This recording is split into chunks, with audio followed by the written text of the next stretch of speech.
What's good, everybody? AB Media 83 here, and welcome to. Hold on, wait a minute. Oh, come on.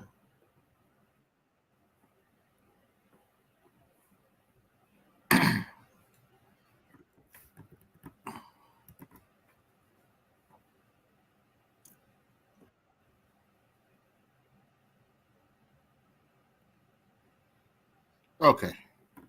Welcome to the Colosseum, folks. Hope everybody's doing all right tonight. We're going to get this show started. As you saw the title, it's always Jermaine's fault. Even after 39 years. Even after 39 years, it's always Jermaine's fault. And I know what y'all think. What is he talking about? Well, if you haven't heard, Judge Greg Mathis' wife has filed for divorce. After 39 years.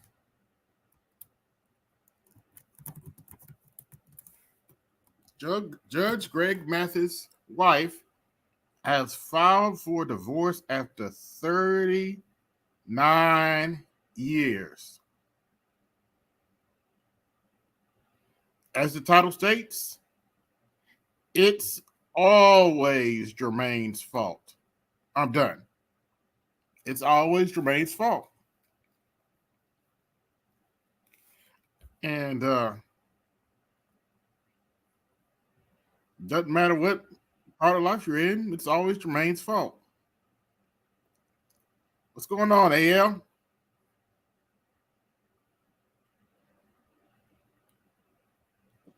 What's going on, my friend? Yep. Man, that is wild. 39 years of marriage, and all of a sudden you want to leave because of irreconcilable differences. You raised children. You lived almost 2.5 lives. But now all of a sudden you want to leave because, and this woman's 61. Okay. What else out there is out there for you, Miss 61? Oh, okay. Okay. Oh, man. What are you doing? I mean, like, what are we doing as a people? I digress. Yeah. This is not going to help the marriage weight whatsoever, but it's already in the shitter. So, did you get my email about bald head Reid? No, I didn't. What's going on? And like, well, bald head Reid has really stepped in it, in my opinion, with a TikTok she made.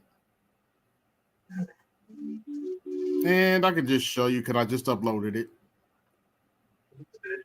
Let's see. Let me use this one on my channel. Video.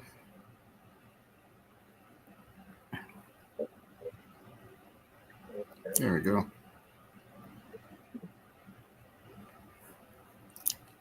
And go back to yep. Here we go.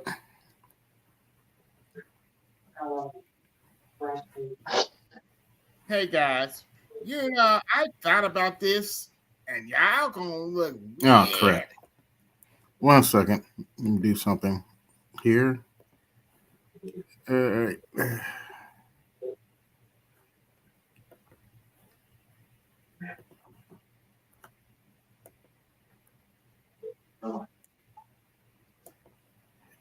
Just a second, folks. There we go. All right, here we go. And make sure the sound came in pretty clear. So, all right, let's go to present, share screen. And this is a little video I did on Joanne Reid.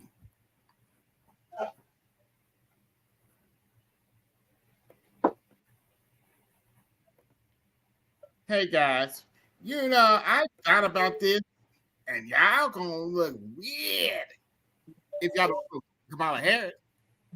Y'all gonna look weird if you don't go kiss the Democrat Party's ass. Look weird if you pretend that wasn't just mute up shit and misinformation. Y'all gonna look weird. Yeah, I can't hear your background.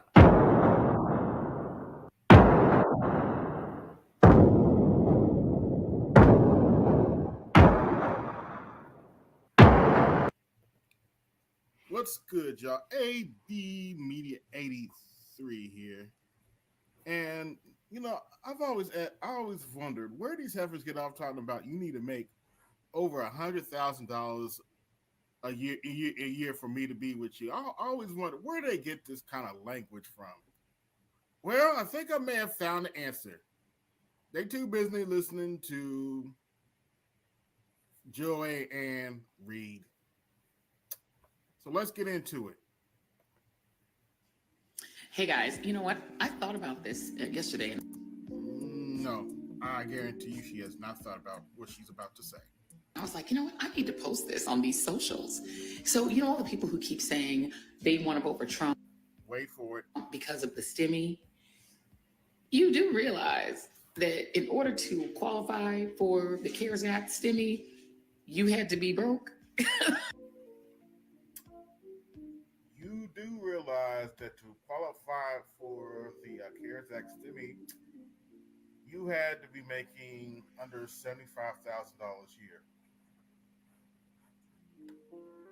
Now that is important, and unfortunately in today's time, $75,000 a year is not enough money to be living comfortably. It used to be back in the day, but it's not now. But it should be noted that the median income is $50,000 a year or less. That's $25,000 less than $75,000.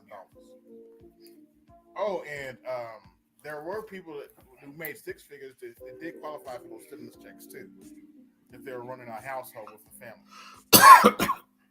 She just called all those people broke to make her silly little point she's trying to make here. She just called all those people broke. Essentially, it was for low-income people. So what you're essentially saying and admitting is that you were broke under Trump. That's the only way you could have qualified for the STEMI. You hear that? So everybody making under $75,000 a year is broke, according to Joanne Reid.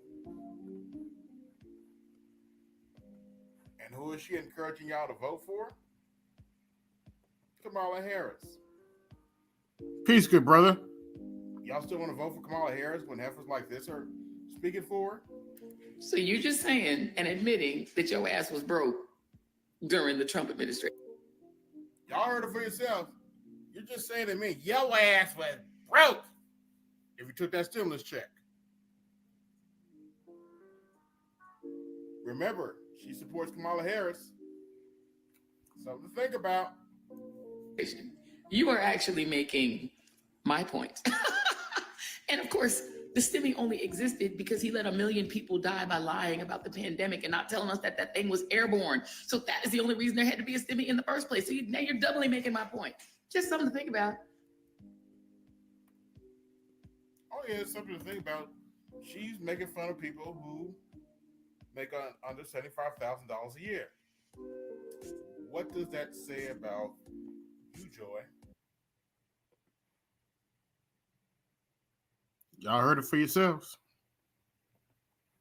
She up here making fun of people who make under $75,000.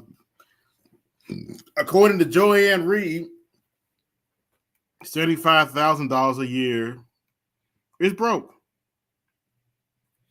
So you wonder why some of these heifers running around here talking about that he need to make six figures. Well, probably because they're listening to heifers like Joanne Reid.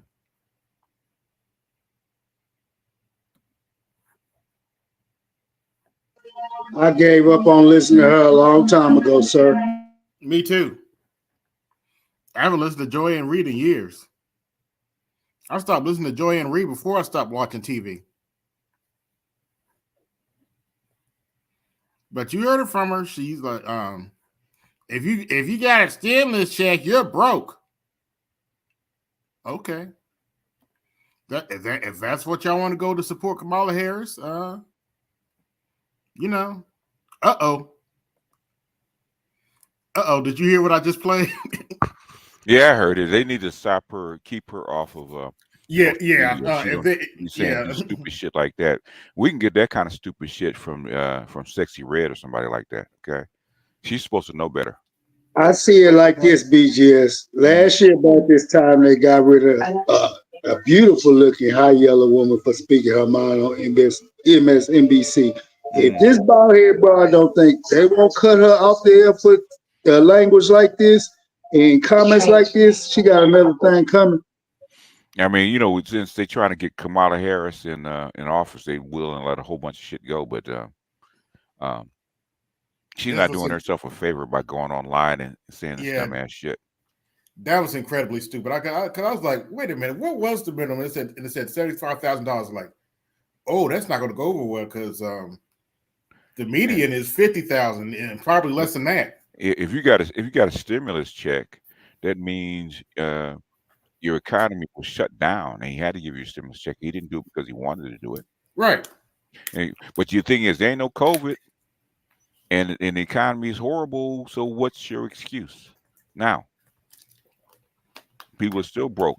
People that aren't broke can't afford to live anymore. Okay, so 75 grand is in big cities is not enough anymore because of Biden. Yep. But that's like, you know, a lot. That's how I mean watch this stuff on TV, man. It's a lot of stuff. Well, I gave up on TV 5 years ago, so yeah. I can't. Yeah, I can't. A lot of the stuff I can't even watch anymore because people are either lying or incredibly stupid. And I know she's not stupid. The schools that she went to, and as long as she's been in the media, she's been exposed to more stuff than this. So she's lying, you know, on social media. Yeah. And I looked at her chat for that TikTok that I played, and it's like, you girl. I was like, these can't be. I think those are bots. These can't be real people. There's a whole bunch of you girl. Yeah, that's right. Tell them. I was like, oh my. I mean, and those are the people that took stimulus checks. Yep. And you told me all the people that got stimulus checks sent them back because they weren't broke. And the stimulus checks went to everybody. They didn't just go to people that had a certain income. They went to everybody.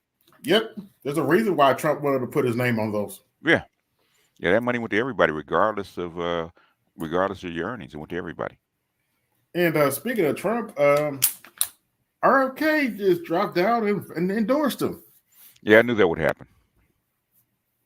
And some people are trying to crap on RFK, but that doesn't speak well of the Democrats that Kennedy gave up on you. Well, the Democrats gave up on him, man, about a year and a half ago. So why would he? Why would he throw in with them when they did him dirty? Yeah.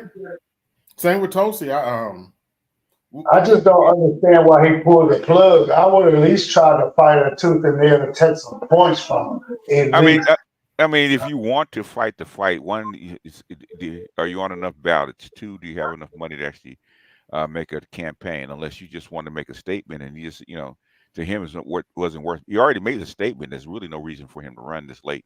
Yeah, and if I'm not mistaken, he was trying to get on the New York ballot. They got him off the Democrats. The Democrat off. Yeah. So why would he throw in with the Democrats? Same with Tulsi. He can make more of an impact by throwing in with Trump and and lending his voice to Trump. He can hurt if you want to hurt the Democrats. That's the best way to do it. Trust and believe. If you put me on a terrorist watch list because terrorist watch list, you damn right. You damn right. I'm going to help my political opponent get you out of office. Especially if you're a former congressman And a vet. Yeah, and how that flew, I don't know. Okay. How that flew, I don't know. Why? Because you spoke out politically against. Well, I think a couple of people aren't here anymore. I think that's how that flew out. Huh? I think a couple of people aren't here anymore. I think that's why that flew. Oh. Okay. CP, as in Colin Powell, and yeah, that's true. But the thing is that's incredibly stupid for the Democrats to do some. Well, they've been doing some incredibly stupid shit anyway. It's not the smartest thing to do to have a former congressman that's popular and do something dirty to them. Unless you're gonna put only way you're gonna do that kind of stuff to somebody is put them in the ground where they can't talk. You may disagree, and still attractive. I mean, yeah, you know. For a white woman, she's still attractive. Yeah. I mean, she could be old as mud. She's popular. Yes. Okay. If say switch her out for Nancy Pelosi. Mm-hmm. Nancy Pelosi is not attractive. She's old. She's not attractive. But guess what? She's still popular. I mean, and Nancy Pelosi probably would have more impact if it was something was done like that to her. Yeah, I heard a rumor. Maybe you could correct me wrong because I wasn't really paying attention back then. I heard that's why not Hakeem Jeffries. What's that dude's name? That's why Harold Ford got in trouble because he went after Nancy. Harold Ford.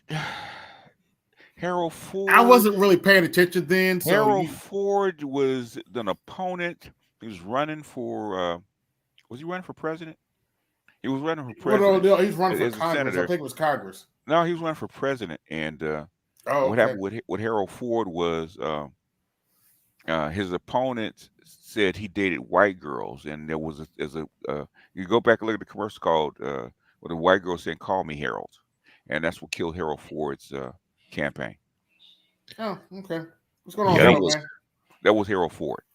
Now him messing with Pelosi, Harold Ford was a senator. I don't know why he would go after Nancy Pelosi. Okay. So, and what really is, in essence, Harold Ford was supposed to be what Barack Obama was, yeah. Yes, but he got sniped. So that's like a Barack Obama doesn't mess with. If he was messing with white women, he stopped. Okay, because that's how come they went on Harold Ford. Yeah. Hey, Snowman, what's going on? Your thoughts on the now infamous Fever versus Sky game? Christy sides. See, how can I put this? Master Teacher, you said it. You said it best. Now that is some bullshit. Yeah. And Christy sides. Who was that chick? I can't remember her name, man. That mulatto chick, man. They're shooting those bad shots, and Christy sides kept her in. Nafessa Collier. Is that her name? With the brown skin chick with the bun, the big girl? No, that's wasn't Nafessa Collier. But I didn't even do the game. I didn't even do the game tonight because something in my gut said no. I mean, it's interesting because the thing is that because they ran it back, okay, and I'm trying to remember this chick's name. I was wondering. I said she's not Nafessa Collier or Katie Lou Samuelson. No, she's a mulatto chick. She's a black chick, and she's big. She's like 6'4", 6'5", and she's thick. And I don't remember. As they traded for her or something, right? But the thing is, she took like 3 or 4 ill-advised shots, okay, out of the flow of the offense. And I think the one time they were down 5. They were down 5, and she took an ill-advised shot. And another time she took a couple of bad shots, and they were down like 2. Yeah. And I said, why is this girl on the floor instead of putting in your starters? You know, you work for 2 weeks to get your starters in the flow where they're working together, and Alyssa Smith I know she's not the greatest player in the world, but the thing is, she's a starter. And you're back into a game. How come you just don't call timeout, put your starters back on the floor? I It said this. goes back to the famous quote. It goes back to your question that you played for me the very first time, and it never escaped me. How do you fuck that up? Damaris Dantas. That her? Yeah, 6'3" forward? Dantas. What Damar- has she been with the team the whole time, or they traded for her or something like that? Because she wasn't getting those kind of minutes, you know. No, And then no, you have she wasn't getting those and she wasn't getting those key minutes. She was and you have selected by Minnesota. She was selected by Minnesota. Signed to a 2-year restricted free agent contract in 2019. Signed the extension on in 2020. Had an injury in 21.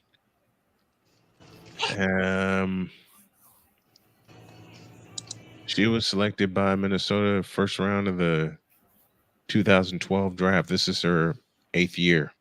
Okay. But she was not taking good shots. What I'm saying is, I get that. In the flow of the game. In the flow of the game, the thing is, I get that, right? Okay, if you're down 12 or 15 or something like that, then you want to, and then okay, it doesn't matter. You're trying to stir things up to get some kind of momentum, right? But the thing is, but if you're down 10 and you close the game down to 5 or 2 points like that, you're supposed to put your starters back in, the people that she didn't.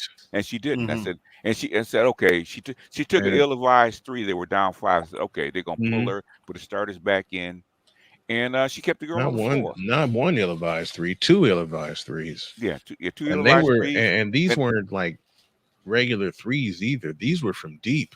Yeah, I'm like, okay. I said, baby, there's a reason that you're open. Okay. They're daring you to shoot. They're daring you to shoot, and basically they are daring you to shoot. You're not okay. Basically, the only person was actually really on was Caitlin, but you're not running anything for her, and this chick is taking bad shots. You're not running anything for her. You're not running the offense through her. I mean, they took the ball out once again, and we've seen this many times before throughout the season. Took the ball out of her hands. Yeah. So I don't because I was watching the end of it. And I probably have to watch the whole thing to see what it happens. So I thought, was Alyssa Smith hurt or something like that? Because she played. Because not as far as I know. I'll have to rewatch it myself. I was doing some because around the house. This girl hasn't played. I mean, I haven't. I'm not a regular. I watch highlights of the games, right? And every now and then I'll watch a game here or there. But from my understanding, she wasn't getting big minutes. I said, why are you playing big minutes in the fourth quarter on the road against a tough team instead of putting your starters in? It didn't make sense to me. Okay. And remember, they beat Minnesota before the break. Yeah. They beat Minnesota in Minneapolis before the break. Yeah, I remember that. Real quick. Welcome, Lewis, and welcome, Jesse. Yes. Hey. You know what we should do? A blue no matter who. We should go ahead and at some point during the night, go ahead and do a reaction to their video. You really hold on, wait a minute before we get started. I got 52 watching. Like, share, subscribe, hit the Cash App, support the show, hit the Super Chat, support the show. I paid you some homage today, and I'm just going to be blunt. If I have to sit and watch that 42 minutes of bullshit, y'all better hit the damn Cash App and my Super Chat. And you better hit mine too, because I'll have some sounds to accompany it. I paid you some homage today, Master Teacher. What? Okay. I was on a podcast today, and I got to talking about my marriage. And the question that was posed to me, what do you think of? She said, what do you think of some of the people that give you a cross look? This is my answer. Now that is some bullshit. I'm going to record a cleaner. I'm going to record a cleaner version of that and send it to you. Oh, sweet. Because we did that one on the fly. On the fly, yeah. We did that one on the version of it. I played that for her, and she laughed for a good 10 minutes. And I set it up too. I said, to answer your question, I'll use the voice of a very dear friend that's out in Los Angeles. I played that and she fell out. I played that for Jody and she fell out worse. Yeah, I heard that almost 30 years ago, man. I've been using it ever since. So BGS, the guy you heard that from, is he a Texan by any chance? He is from, he actually grew up in Texas. He was from someplace else, and his father and mother moved to Texas. His mother's Native American. His father's is Scottish. That's where the name Moody comes from, right? And he moved to Texas, and he grew up like looking like a Scottish Native American. He was picked on, right? So he's in Texas. That made him. So he, instead of being bullied, he learned to fight. He started bullying people. So, but yeah, he grew up in Texas. Yeah. I just Sounds about right. The first time I heard it, BGS, from you, and I cracked up. I did too. I fell out when he said it too, and he was lit too. He was drunk that night. Boy, it's like it was one of those sounds I had to have. Also, you got to give me a cleaner version of. I'm gonna have to turn the volume up. You need to give me a cleaner version of this one too. What is gay? You need to give me. That was funny when that never gets off. The Ghanaian guy was trying to say about talking about gay rights. What is gay? You need BGS. I need a cleaner version of that one too. And I cracked up because she's trying to explain to him about gay rights. Stuff like he says. I think we played that one on Colosseum at least 20 times. Oh yeah. Which is gay? Which is gay? Why are you gay? But hey, BGS, I watched some of RFK's stump speech for Trump. Oh dear. And he had them agreeing with some environmental policies. And this is a Republican crowd. Yeah. The thing is, people think the right and the left are so polar opposites of each other. They're not. There's a lot of there's a lot of overlap. There's a hell of a lot of overlap. People think. Yeah, a lot more than people think. Because a lot of, say, like the fracking and the environmental stuff going into the water, those are people on the right complaining about this. They're not lefties. Man, I think that's one of the reasons why the Republicans hate Trump so much, is because he is so different from the Republican establishment. Because he's not a conservative. Right. Nope, that he is not. I mean, that shit. Right now, you got neocons in the Republican Party and the Democrat Party. Yep. So they're more closely aligned in Trump. The funny thing is, man, the thing I don't get is how did neocons invade the Democratic Party and basically take it over pretty much, man. The Democratic Party is run by neocons now. Yeah, it's crazy. It's crazy. Yeah. But I mean, I thought about this a few days ago, and I was like, I mean, historically, it's kind of like almost like a flip flopping. Like you get, you kind of get people going back and forth across party lines. Yeah. So it's just kind of happened throughout history. But inside the Beltway, if inside the upper circles of politics, if you really want to be accurate about who the neocons are, call them Trotskyites. That's first I've heard that term. Yeah, because I heard it. Yeah, because these the neocons used to be communists back in the in the 20s, 30s, and 40s, right? And then during civil rights, they started slowly but surely switch over to be these conservatives, and then they even though they still carried some of that revolutionary or the military zeal, and then they became neoconservatives. Okay, and so that's where they come from. So basically, they believe in revolution for capitalism and what they call democratic liberalism by force. Those are the neocons. Damn, you went all the way back to the 1930s. I have it somewhere. That got to be a pain in the ass to track that lineage down, because it's like, man, when you read that political history, it's like, god damn, like yeah, because you have all these threads. But if I can find yeah. it was on in Duran. I have to go back and find it, where he actually talked about who these people actually are. If I find it, I'll pull it for you. Okay. Hey, I mean, I go back as far as Bill Crystal, and that's it. You got to go back to Bill Crystal's father. Okay. Yeah, that's what I meant. His father. Yeah. His father. His father was in politics his too. Father I didn't know was that. communist. Yeah. His father was a big neocon. Yeah. His father was a communist back in the 30s. Bill Crystal. Hey, BGS, you want to hear the funniest suggestion I ever got from my football coverage? What's that? I got Colorado schedule. I got Northwestern schedule, and I'm gonna work that in.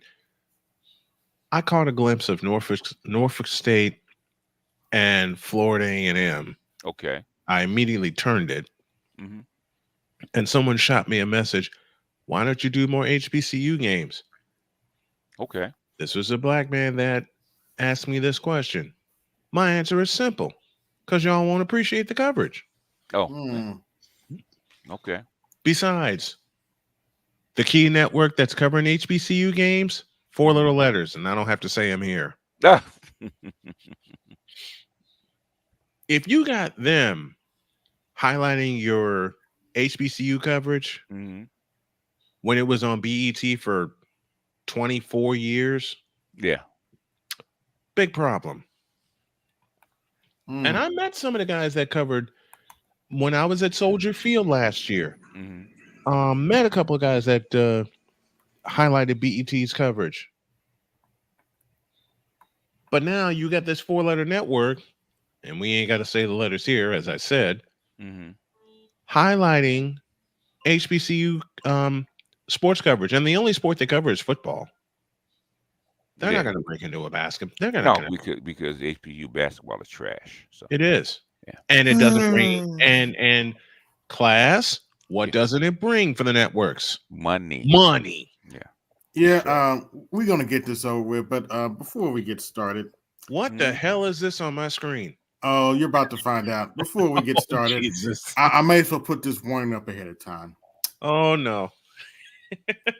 If you are butthurt blue, no matter who, your ass is about to hurt. Nobody is going to kiss the Democrat Party's ass for you. If you don't like it, you can always go kick rocks. Glad I got a snack ready. Hold on, AB, before you get started, do you want to look over the mock site that the Trump administration, the Trump campaign did? Did you see it yet? I haven't seen it. Okay, I'll drop the link in the back. We can look at that afterwards. But, we're gonna have a little bit more fun here. I got my snack. Hey, welcome back to the Black Brain Trust. This is Black Politics, episode 902. I'm here with my co-hosts, Nagona 11 and Man of Tomorrow. 3 assholes in the pod. What's going on, Mike?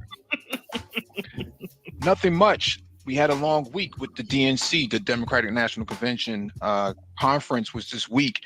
And I guess when history was made and the endorsing of the first female. Yeah, he's actually, to be fair to Mike, he is absolutely right. History was made. Well, I got the two elders on the panels. Have you ever heard of a Planned Parenthood truck being outside the Democrat convention do vasectomies and order abortions for free? No, it's the first. No, I can't say I've ever heard of them doing sterilizations during presidential. But hey, we're in a new era. A new era, yeah. And I'm not making this shit up. There were trucks out there. I had a hard time believing it. Like, yeah, oh come on, that's bullshit. But they showed the trucks. I was like, okay. Yeah, well, they're running out on that platform, which is and they did mention abortion multiple times. Yeah, during that convention. I wasn't in Chicago. a black woman candidate to the ticket, to the top of the ticket. Let's start with going 11 as to what were your thoughts on the DNC this week? I have to say I've been involved in politics for many years. I've seen some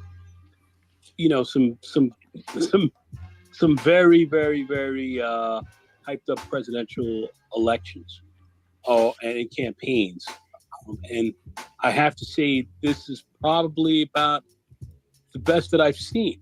I don't think I've seen much better. They really came out of the blocks beautifully. They came in with I think an excellent convention, and they closed it out. They closed it out beautifully. Democrats pulled this together. One of the acts is they closed out. They actually had a segment on how to pronounce Kamala's name. I'm still my mouth just dropped to the floor when I saw that. They had a section on how to pronounce Kamala's name. See you later. In a very short period of time, and haven't really made any real major mistakes. Even though there was a lot of contentious activity going on inside of the party, they were able to really put it together. Everyone got on the same page, and things I think came off wonderfully. In fact, this was probably one of the best rollouts I have seen yet. BET Awards, huh? Yeah, for me, I mean, this is a political block party. You know, like the conventions are for you to show up your upcoming talent on a huge stage where. That was their upcoming talent. Okay. Well, see, now that's an interesting point. I mean, you have a convention. This is your featured time to present potential competitors into the future. Who did they present? What bright young light did they present during that convention? Where is their Barack Obama of 20 years ago, for example? Exactly 20 years ago, 2004, featured Barack Obama. Where was their Barack Obama? He was there, but he was there 20 years older. It was. I would imagine the closest they got now, and I'm being probably too generous. Probably Pete Buttigieg. Probably no. That's about it. Exactly. I know he's not convincing to me either, but I think that's what they're going to try to go. Well, I mean, look, maybe after BGS and I are dead and gone, maybe you guys will be okay with the fruitcake factory leading the country.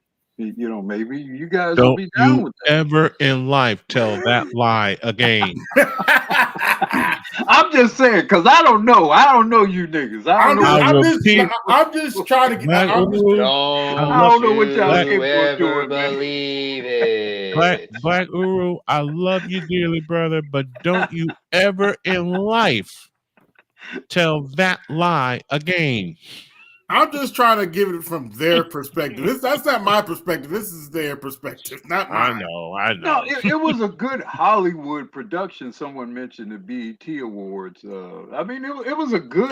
It's about what it was. But it did not in any way, I think, do what a presidential campaign. Well, let me say this. It painted her in the best possible light in this regard, that it took somebody who didn't have a great record, isn't particularly talented as a politician, as a campaigner, and basically put up so much stuff, so much filler material, that it kind of cloaked her into, it was sort of like the Wizard of Oz. where you create these powerful image and you change the I'm looking at voice and dog. everything, and you make this thing seem so powerful and so wonderful, and of course you pull back the curtain, and it's this. Yeah. Ignore that man behind the curtain. Don't. Ignore Barack Obama. But let me shut up. Let's continue.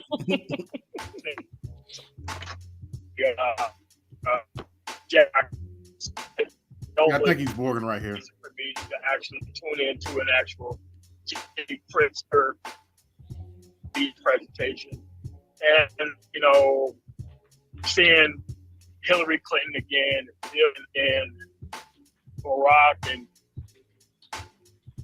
I mean, it just felt good, and the positive tackle, like all doom and gloom, everything's gonna help that. What you see during the RNC, I want to keep in mind that there is no INC, which is the Independent National Convention. There is no MNC, Middle of the Road National Convention.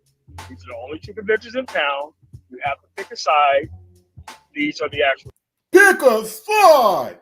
Sorry, I couldn't help myself. So, you ain't got no sense, AB.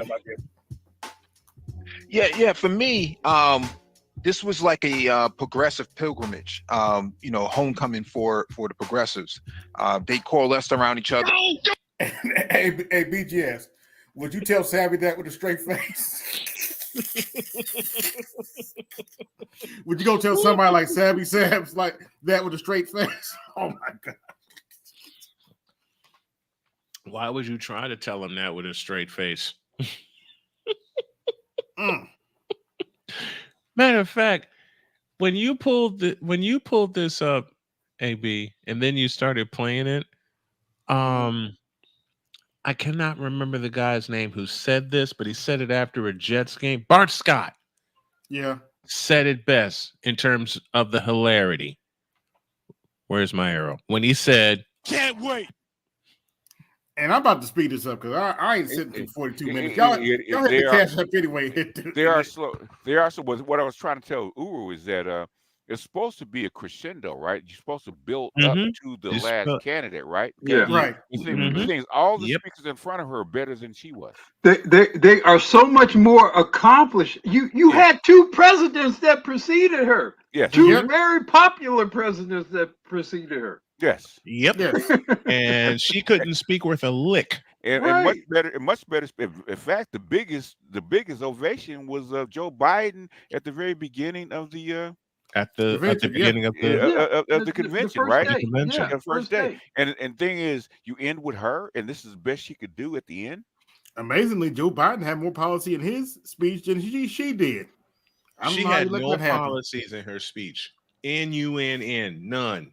And everybody was saying the same thing. Basically, her speech, her presentation was flat, and that's supposed to be the best part of the convention, and it wasn't. I'm not a political person by nature. Thank you, Dad, for that. But if I had to grade her speech, I mean, it's a C. It's not a fail. It's a C. It's a passing grade. Yeah, because it's the bare minimums. Bare minimum, yeah. And I said this about her speech yesterday that I didn't necessarily have a problem with the first part of the speech. You do have to kind of, make yourself relatable, and she sort of did that, but the rest of the speech had no substance. Well, but here's the thing about making her relatable. I mean, we saw her sister, we saw her childhood friend. I mean, we saw a lot of people who made her very relatable. And frankly, they probably did a more effective job of doing that even than she did. So we didn't really need that from her. We needed her to talk about policy, about leadership, about filling in some serious gaps. And of course, she failed at that because she just have no prior record or history of being able to do that kind of work.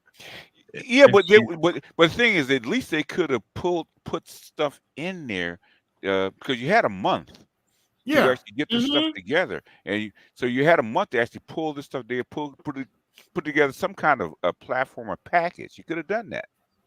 Even Jamal Thomas was saying the same thing. You had a month. So what that means is, BGS, that they tried to do that. Of course they tried to. They tried it. They probably did. And it was shit. They knew it was shit. Yeah. Which is what AOC was fighting against, right? She said, I know she's not worth anything, but you have to try. Yeah. I know. Hell, AOC was a better speaker. Yeah. Definitely.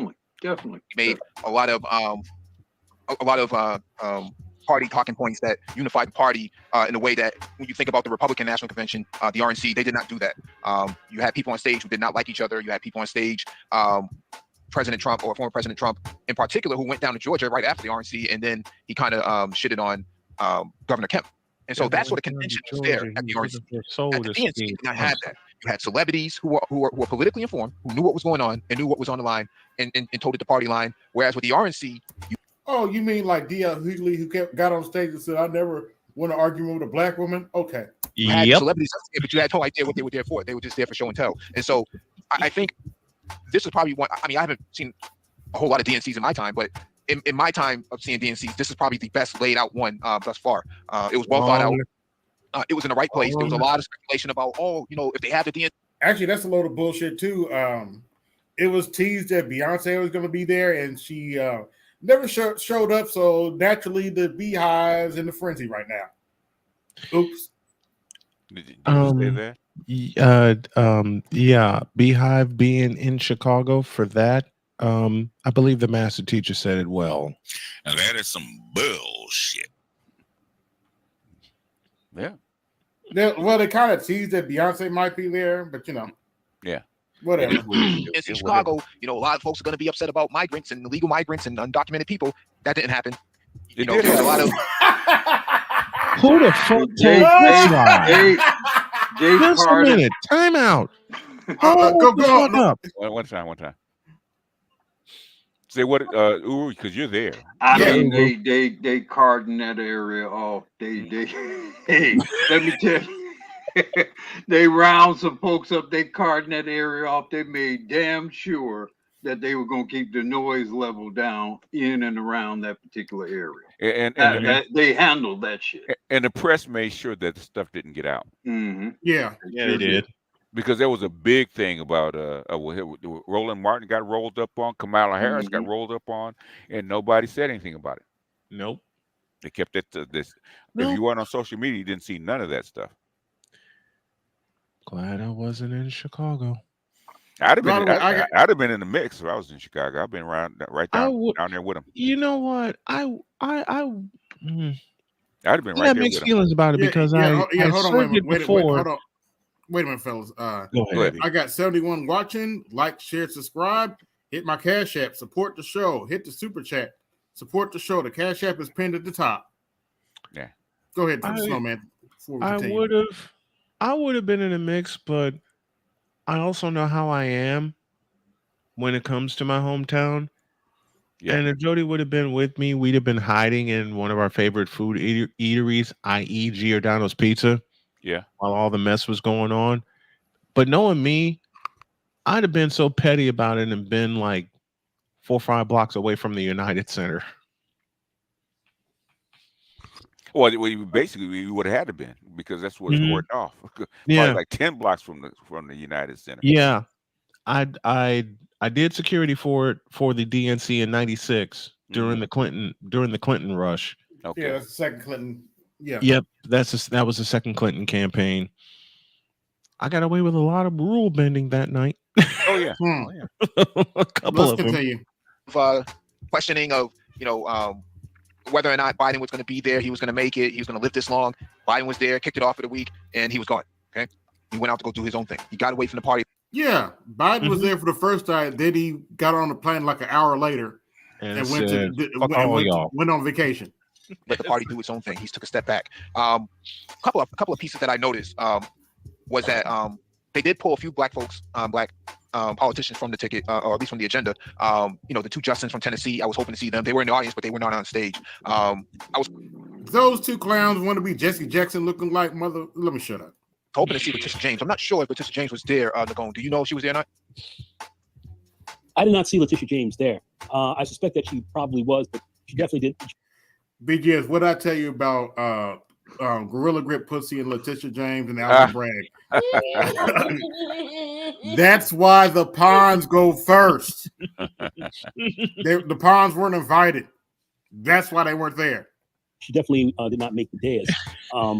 And you had to look at the whole event. That it was stacked up. You had people doing a lot of talking and kind of taking up a little bit more time, and Oprah coming in and all that. I mean, you had a lot of stuff going on there. So I think some people, quite frankly, got somewhat bumped. And even though maybe they may have been bumped, but I don't think they were still very upset because this was pretty much a pretty unusual event, and given what was going on, those kind of things can happen. Because you had to have enough time for the other D.L. pieces that I took notice to is that. Go ahead. You had to have enough time for D.L. Hughley and for John Lennon to fuck over the memory of the late great Prince Rogers Nelson. Yeah, we had to move out important people for those two guys to get in. Yeah. That lie cannot be found.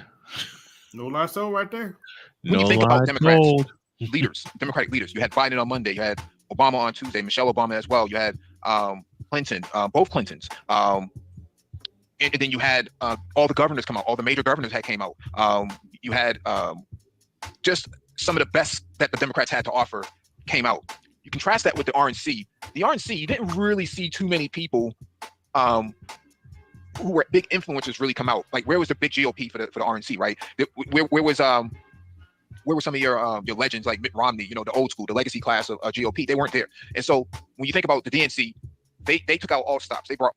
Oh, you mean the guy that called half the country peasants?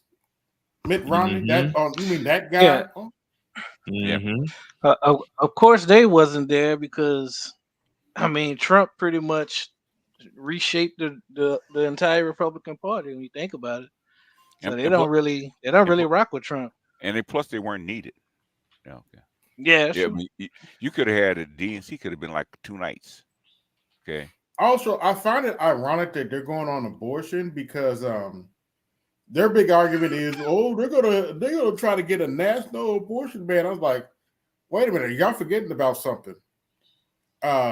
Mike Pence ran on a national abortion ban when he was calling himself running for president this year. And if I'm not mistaken, he didn't even make it to Iowa. He didn't. So and I actually called that before they even happened. Like, yeah, he's gonna be out. Talking about he gonna want a national-wide abortion ban after what happened in 2022, the midterm of 2022. And it should be also noted, after the midterm of 2022, Trump met with the evangelicals and pretty much told them, y'all shut the fuck up about this nationwide abortion ban. You're gonna kill my chances and Republican chances. The only way you can have a nationwide abortion ban is have a constitutional amendment, and that's not going to happen. That ain't happening. Yeah. Let's continue. For all the people out that made the part that was the foundation of the party as we know it today come out, and even had Leon Panetta, okay, the security class of national security class of the wing of the party, back her up. Now there were some people who were saying that Kamala didn't really have an agenda, what's her agenda and things like that, but it sounded to me like she had a clear agenda on Thursday, and she really hit a home run on that. She banged on all the points. Okay, did I miss something? BS, did I miss something? What agenda did she have? I don't know. I hope they're gonna tell us. She missed that agenda like Frank Thomas would miss a wide open curveball for him sitting on a tee saying, "Hit me." And galvanized a lot of people in the audience. Go ahead, Multi. These are the same people who didn't ask the Republican Congress about what they're doing about anything, but they wanted to hear everything from Kamala. Kamala. And that's what I mean by the Democrats have to come with substance. The conservatives can do whatever they want to. But they can have Hulk Hogan on stage, busting out of his shirt on stage. No one asked Hulk Hogan, why did he do that? Actually, for the record, he didn't bust out of his shirt. He busted off his overshirt. He still had a shirt under it. So technically, he and Hogan is known for that, but He didn't bust out and show his chest or anything. He was actually a little bit more appropriate. So whatever. Yep. What type of policy proposal did like Kid Rock and lead to? Like no one asked any of those questions, but Kamala has to actually provide answers. Because they promised the nation that their platform will be revealed during the convention, right? Mm-hmm. That's what everybody's waiting for. She could have done this weeks before. How come she did? Yep. So it has not about highlight wise. I was pretty comfortable with it. I thought that I thought they did a heck of a job. I thought Chicago was going to be hostile. Turned out not to be. It was pretty secure. And overall, I thought that she really hit a lot of home runs, or at least Lofton's speech. I saw nothing wrong with the event. Now, here's one caveat that I did have with Kamala, was that the Israel piece. I thought that, saying Israel had the right to defend itself in contrast with victims on the ground in Gaza. I thought that wasn't well thought out. I didn't think she needed to say that. I thought that she could have got by that whole entire speech without mentioning Israel once. For whatever reason, she felt that she had to reinforce the party, or at least the American narrative that Israel has a right to defend itself against innocent people. It's kind of a backslap to your constituency in some of these key battleground states. Michigan has one of the largest, if not the largest, Arab Muslim voting blocks for the Democratic Party, and then you take into consideration Illinois, Chicago proper, they definitely have a very strong Arab Muslim voting bloc, and you can also say the same thing in places like Pennsylvania and Philadelphia in particular, that has a very strong Muslim Palestinian sort of voting bloc there. And so I thought that was not really the right thing to say. I thought that she could have got through her. No, actually, no. What? Hold on a minute, and actually, to Mike's point, see, I think not necessarily Mike, but some of the Democrats' problem is they think Muslims are black people, that they're just going to fall in line and vote for them in droves in November, and that's a huge mistake. Yeah, they think all people of color are black people. What's up, y'all? Hey, Ed, your mic's a little low. It is low for a change. They think all people of color are black people, or the new black people. But the thing is, Blue, no matter who's been telling us for weeks, okay? Oh yeah, yep. That policy will be revealed during the convention, right? They were keeping their powder dry. In other words, keeping their powder dry, and basically what happens when she has no policy? Oh, she doesn't really have to reveal it because they didn't. The Republicans didn't mention much of their policies during their convention, but they didn't have to. Okay, we were promised a policy during this convention. We got none. Yeah, the goal of the Republican stuff was to create this aura of unity, even without. So say what you want to about Mitt Romney, all of the power players not showing up, but they didn't show out. They didn't start talking a whole bunch of crap about Trump either.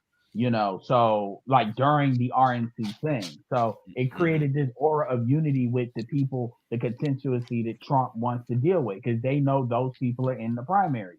So if they see that they're openly undercutting Trump, there's consequences that a lot of those people can feel in the primaries down the road, because those folks that are for Trump do vote in the primaries. And as far as policy, Trump has been talking about policy. Trump went to talk to those black kids about policy. Even when he said it when he was clowning, Kamala. Everybody saying he's melting down over the DNC, which he's not. He said they mentioned my name X amount of times. They mentioned my name 3-4 times more than they mentioned the border, economy, and all of that combined. Yeah. And I've learned that. But there's an important point to be made here, and that is the RNC convention was held when Joe Biden was still the candidate. Yeah. Yes. So you very likely have a very different convention if Kamala Harris is if and you've been and she's been campaigning for a year. Yeah. You got a very different Republican convention. Very right. Shout out to Adrian Thomas, BGS Blackaroo tax. Old Negro tax. right. Works for me. Let's continue. Speech without mentioning it once. I would agree with you. But I think she felt she had to cover it. For every reason that was she's feeling, and I believe people were trying to say that that's kind of somewhat of a 500-pound gorilla in the room, because there were some protestations from Some Palestinian community. Some. DNC. Some. So 1,000 people showing up in your city is some. It was just short of a riot, from what I'm hearing. Well, and here is what. Think about what that gesture means. Mm-hmm. That gesture meant that, damn it, we're willing to risk the possibility of this being a problem in this campaign. You are going to bend the fucking knee to the whole world. You're going to communicate to the whole world that is going to be business as usual with historical Palestine. I don't like to mention those folks' names. That's what she communicated there. Well, as BGS pointed out last night, them folks ain't really benefiting from this either. Their economy's in the shitter. Yeah, their economy is in the shitter. And don't get surprised when they start saying, you know what, I'm going to see what China has to say about this. Fuck your dollar. Don't be surprised if you start to see that, especially with Saudi Arabia doing what he did. That's a signal, you know. So there's a bunch of stuff going on where it looks like they're trying to make what's going on in Gaza like a second Ukraine, where the Europeans are lining up behind Israel and the Americans lining up behind Israel. So this thing could get messy. I mean, real messy. Yeah, and so far, China and Russia haven't weighed in on Iran. They've kind of taken a back seat. But if things get hot, then they're gonna have to, China and Russia will have to make a choice. They want the BRICS coalition to stay together. If I'm them, basically, if the West goes after Iran, China will have to step in, and Russia will have to step in. Okay, and it's gonna get messy, which they're trying not to do right now.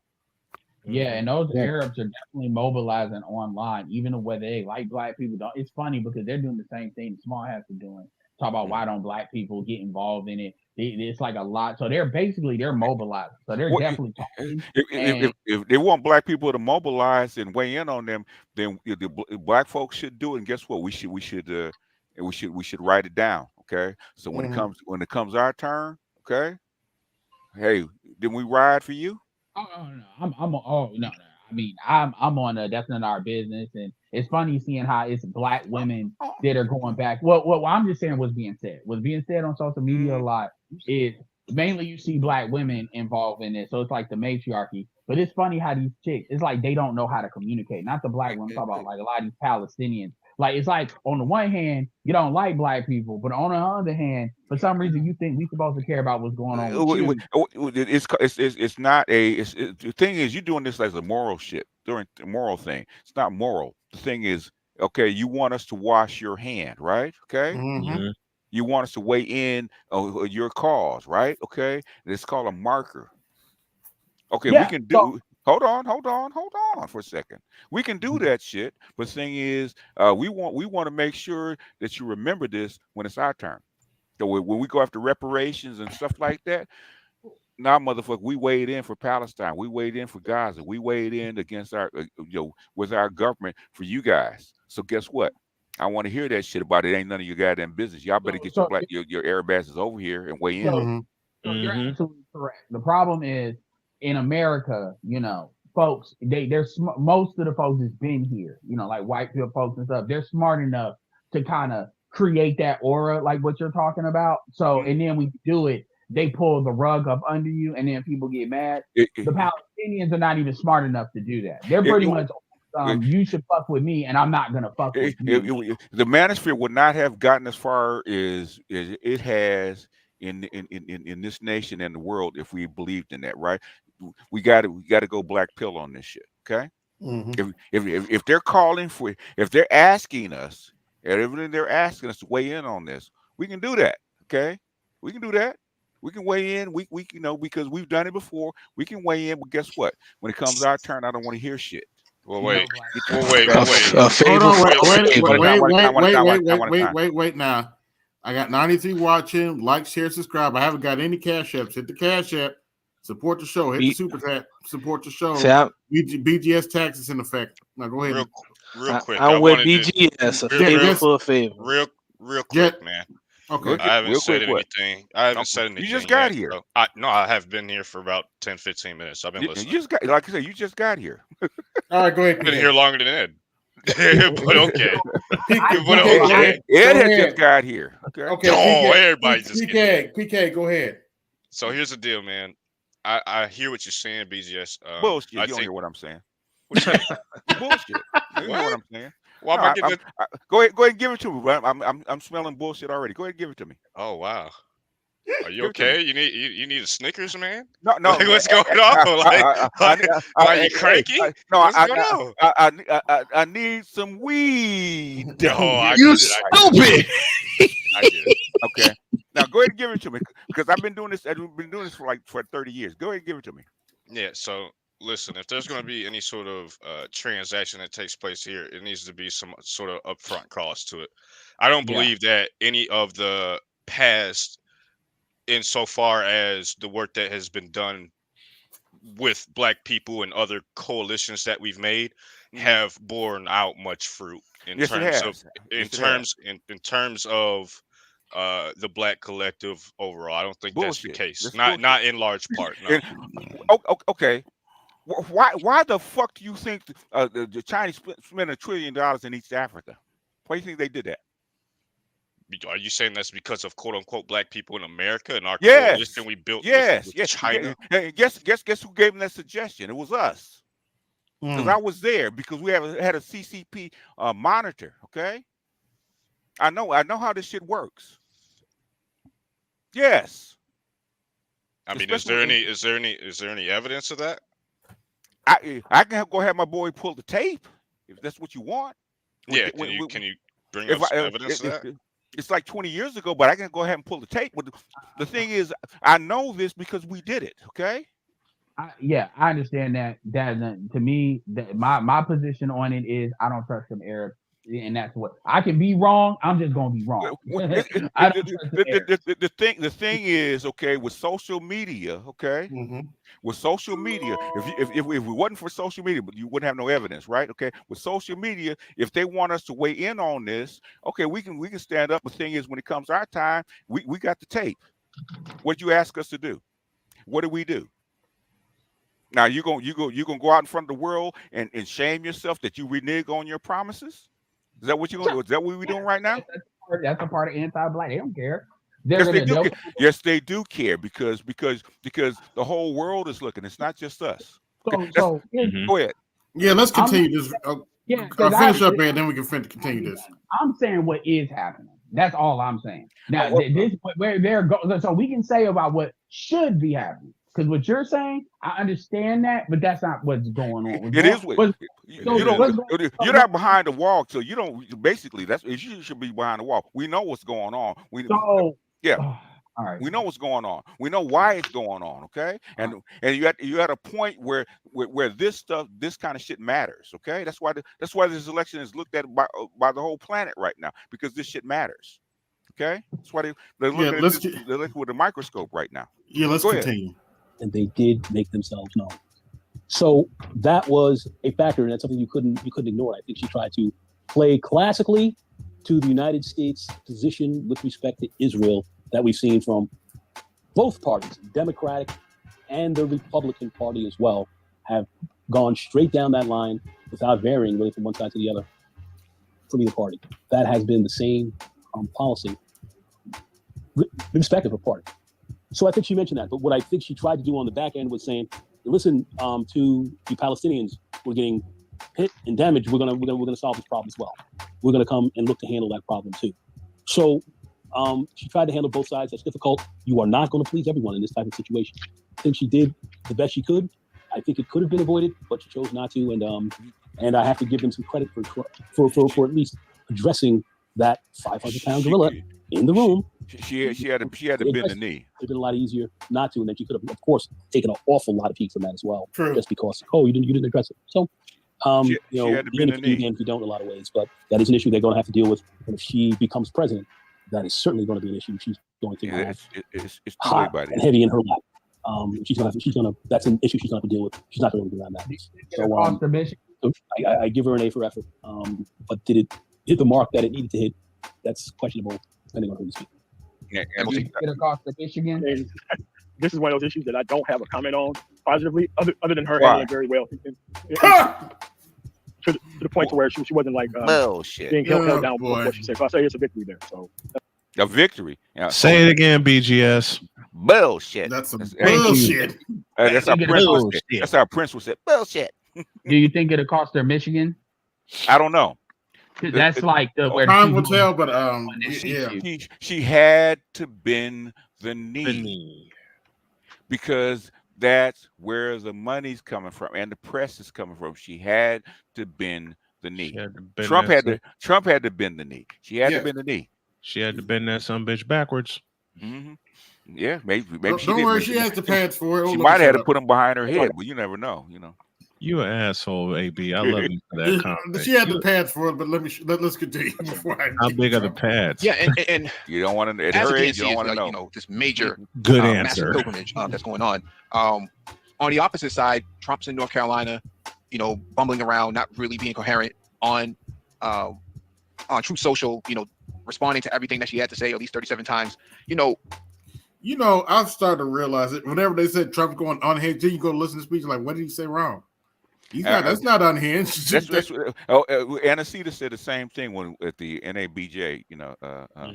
Yeah, that wasn't unhinged. He was unhinged, and he was you know, this, that, and funny. third, and we played through it. I said, okay, man, show me Where where did he go unhinged? Yeah. And you know what's funny? They never said fucking Biden was unhinged. They No. never see like and straight up. Like I would love prove me wrong. I would love, and I may go back and art stuff anytime you hear Mike B talking, anytime on Code Breakers, any of them motherfuckers.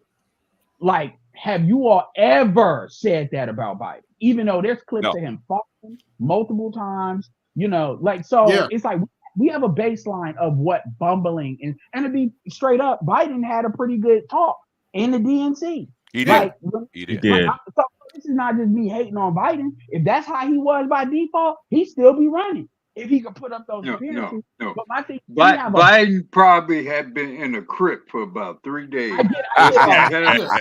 Just to build up enough energy and focus for that 1 hour that he gave that speech. He All said I'm he saying- been One time.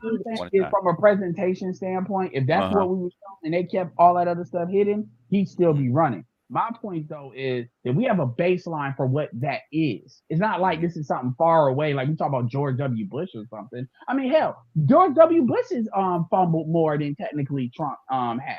Like this, I remembering that. Anyway, long story short, it's these fucking talking points get on my goddamn nerves. They really do. I'm done. Yeah. See, Black Guru, why I think the did problem you have here to say he was with in the Trump Vance ticket is that they don't have a response to anything that the DNC is doing. Meghan McCain came out on Twitter and said that, you know, Republicans should give it up. Response. Yesterday. And so I don't think they're straight up that lying Trump now. and Vance- Wait. I don't AB, think that they pause understand the that a gravity of minute. what's going on right now. Or maybe they do and they just don't know how to process it. 1 second. That the very people that you think are not qualified. I should have played this for you the moment that sentence came out. I should have played that the moment it was heard. Trump literally said that they are. This is a 37 clip. Well, I don't know. They're mentioning my name 37, 40 times. They're mentioning me more than the economy, mentioning me more than the border, which you can actually verify. And he said it's like Trump derangement syndrome. And so it's I don't like. Here's my thing. This is what I would say to Mike and all of them. And I'm not trying to get into the back and forth, but straight up, play the fucking clip. You notice how when Trump says something, people play the clip, or when Kamala says something, we play the clip. This is one thing black women do. Like when black women talk about black men, and I'm talking about like whenever they have reactions, they'll have these reactions without black men saying anything. Which is why when black men do say something, like remember that clip, BGS? You actually played the full video because black women ran. Oh yeah. When they can cut it up a certain way, they just go off to the moon. Or with that German chick, they go off to the moon because they can't find nothing. Versus even the purple pill space, we play what the fuck was said because y'all do it. And it's the same thing with Trump. They never play what was said because it would never fit the narrative. Trump just says some stupid shit from time to time, but when he does, they'll play that shit anyway. qualified to be in these roles, more than qualified. Let's look at the credentials of all the people he has a problem with. He says Sleepy Joe. Joe Biden's been in politics for the past 40 plus years, right? He's been involved in many pieces of legislation being passed and processed, whether you agree with it or not. He has a lot of experience working in Washington, D.C. And then you take into consideration Obama, which is really where all of his aspirations came from, was seeing Obama in office in 2008, or at least in his tenure. Obama, Harvard-educated guy, well-spoken, well-thought out, well-calculated, and has a great personality, knows how to really read the room and understand his it speaks across the aisle, basically to everybody, whether you're Republican or Democrat, with the exception of Joe Wilson when he called him a liar. That's one exception. But and then you take in Michelle Obama, who has pretty deep academic background herself. Is a lawyer, and I think one of her brothers is actually in the NBA or something like that, right? If I remember correctly. I think he has something to do with basketball, for that matter. But my point here is that they have a lot of credentials here. They understand politics to a T, how to move and how to play it. And then you take in Hillary Clinton, who spoke. She has, served as Senate and Secretary of State. I don't know. Trump is trying to process the idea that these people are not qualified to be in office at all, and he is. And I think that. Hold on, wait a minute now. Although Hillary is overly qualified, Trump beat her to be president. So yeah, white women decided she wasn't qualified. And what does all that have to do with Kamala? The Z's have. How do you disqualify a past president by talking about qualifications? Like what? That doesn't make any sense, like at all. The Z's have a word for this.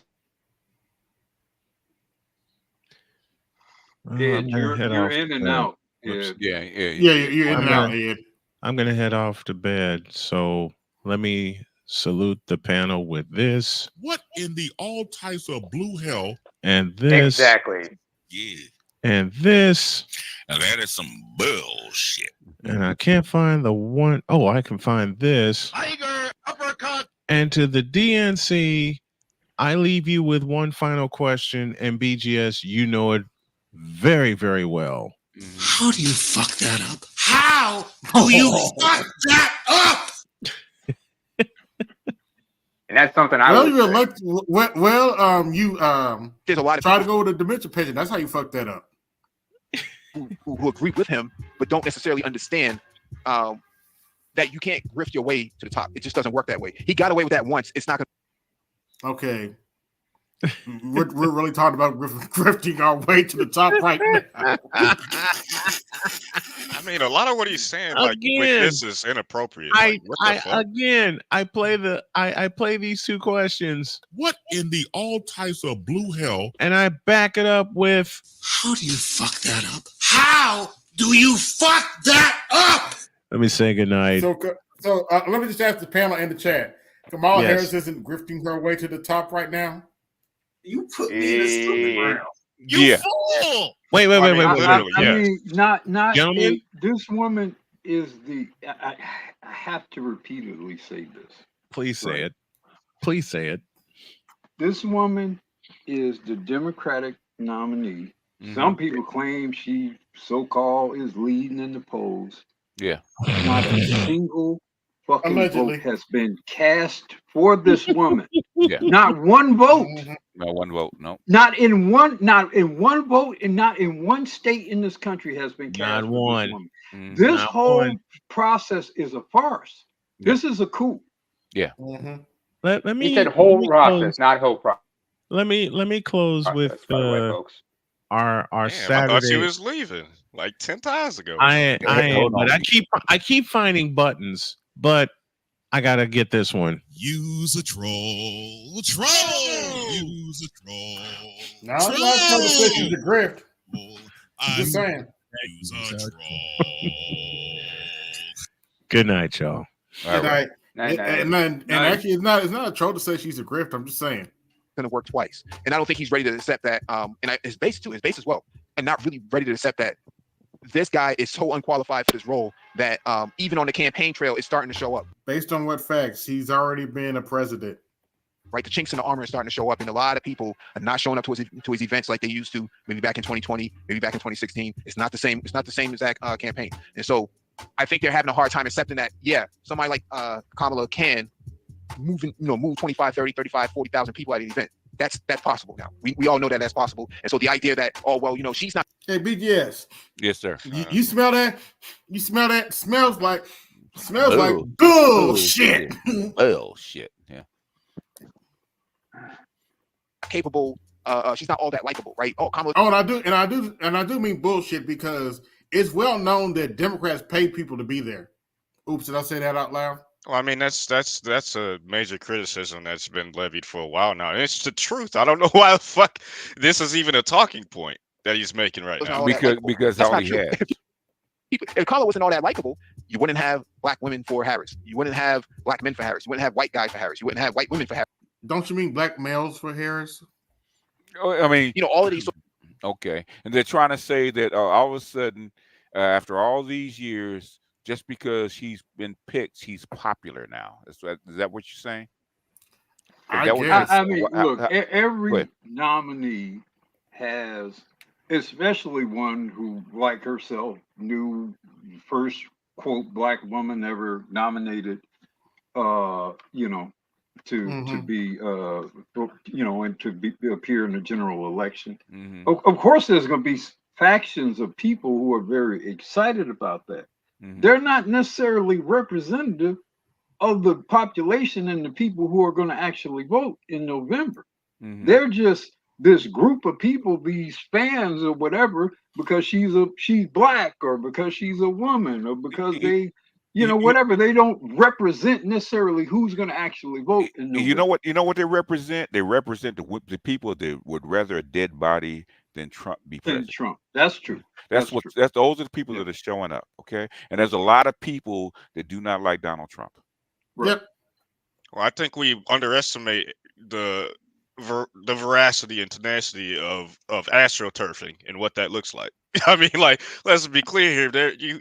You've had this going on for quite some time now amongst politicians where they can astroturf entire fucking campaigns with paid actors damn near. Yeah. Come on now. I mean, it's called propaganda. This happens globally, right? If you put enough force and money behind it, you can do this. You can make it appear this way. But the thing is that at what point does the curtain go up? And she got to give her a performance. Yep. Sort of grassroots efforts surrounding her after Joe Biden made the endorsement. Go ahead. Ain't want no grassroots. Oh yes, effort. no. You're right on point there. Kamala is supremely qualified to take this role. She had a very strong background in government before. Let's not even talk about her professional career before that, but she was involved. She was a senator. I mean, would you go tell Judge Joe Brown that? She's got the qualifications. She does.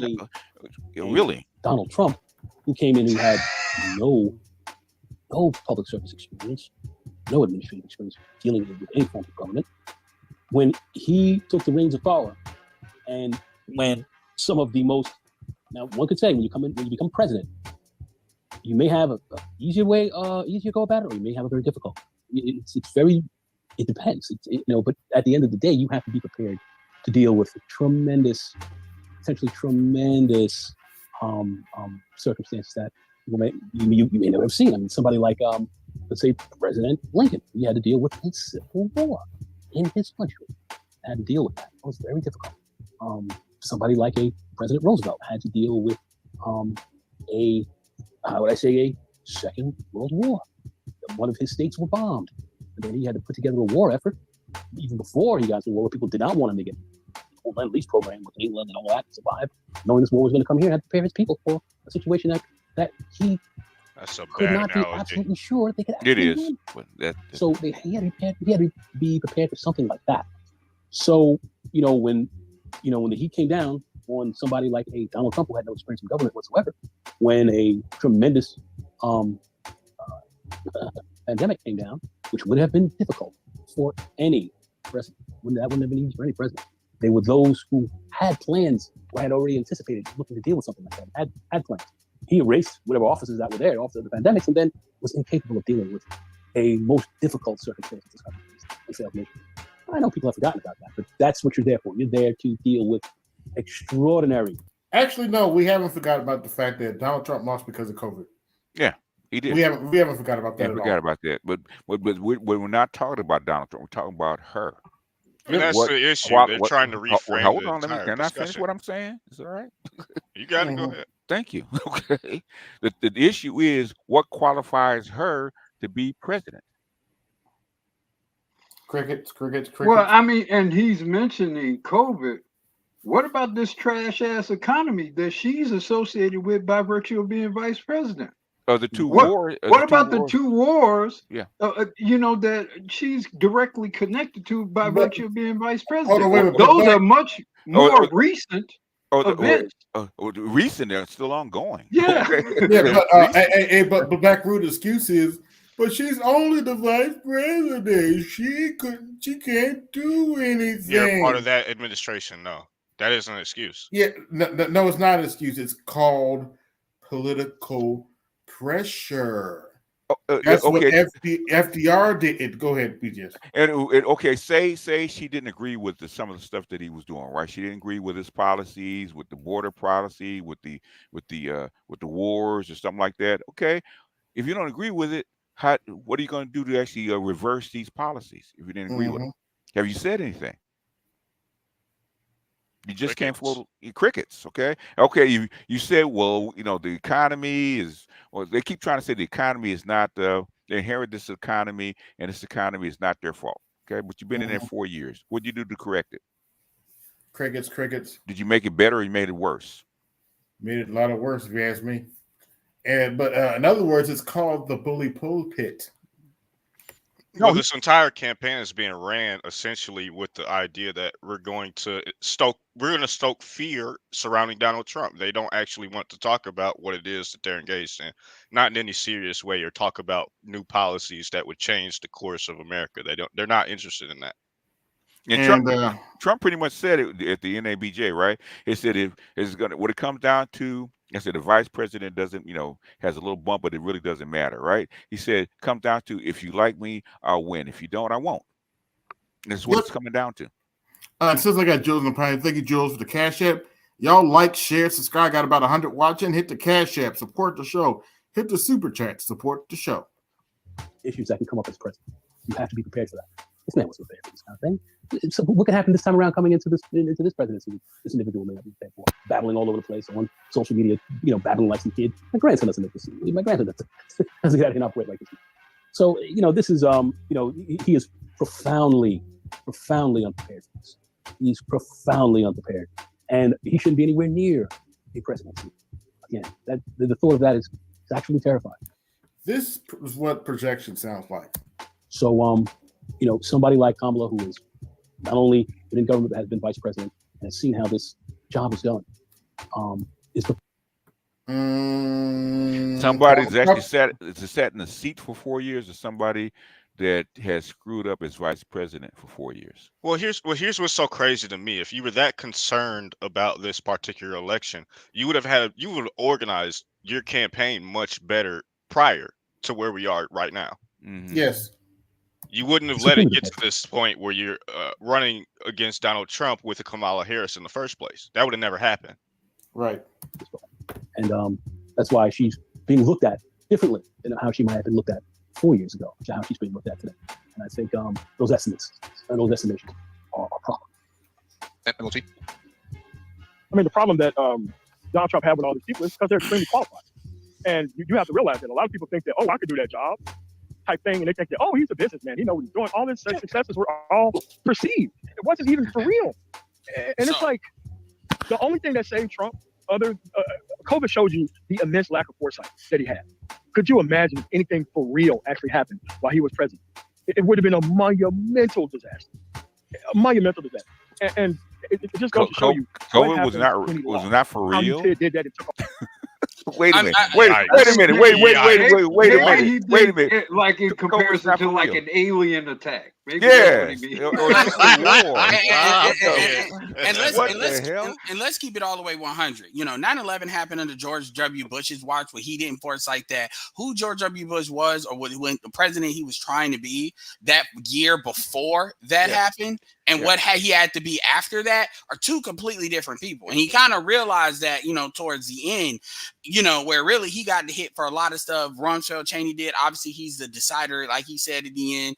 And so but at the end of the day, he didn't foresee that the way they prosecuted the war in Iraq, that we're still feeling effects of like that versus other stuff that should have been focused on because America can't take a black eye. He still got elected twice. So my thing about it is, I just want to say this, that I'll start going in and in. I'm very disappointed in what I'm hearing. I think it's Nagone talking and Mike is talking. I kind of know Mike is really on the Democratic operative stuff, so I already know what that is. But it's like y'all are lying. Like this is not no gray area where we're just misinterpreting. Y'all are doing shit New Possibilities wouldn't have did. Y'all are doing shit that people we got that. It wasn't that we kicked them out of the space. They just realized they couldn't run game on us, so they left. They are doing payroll shit. Actually, I'm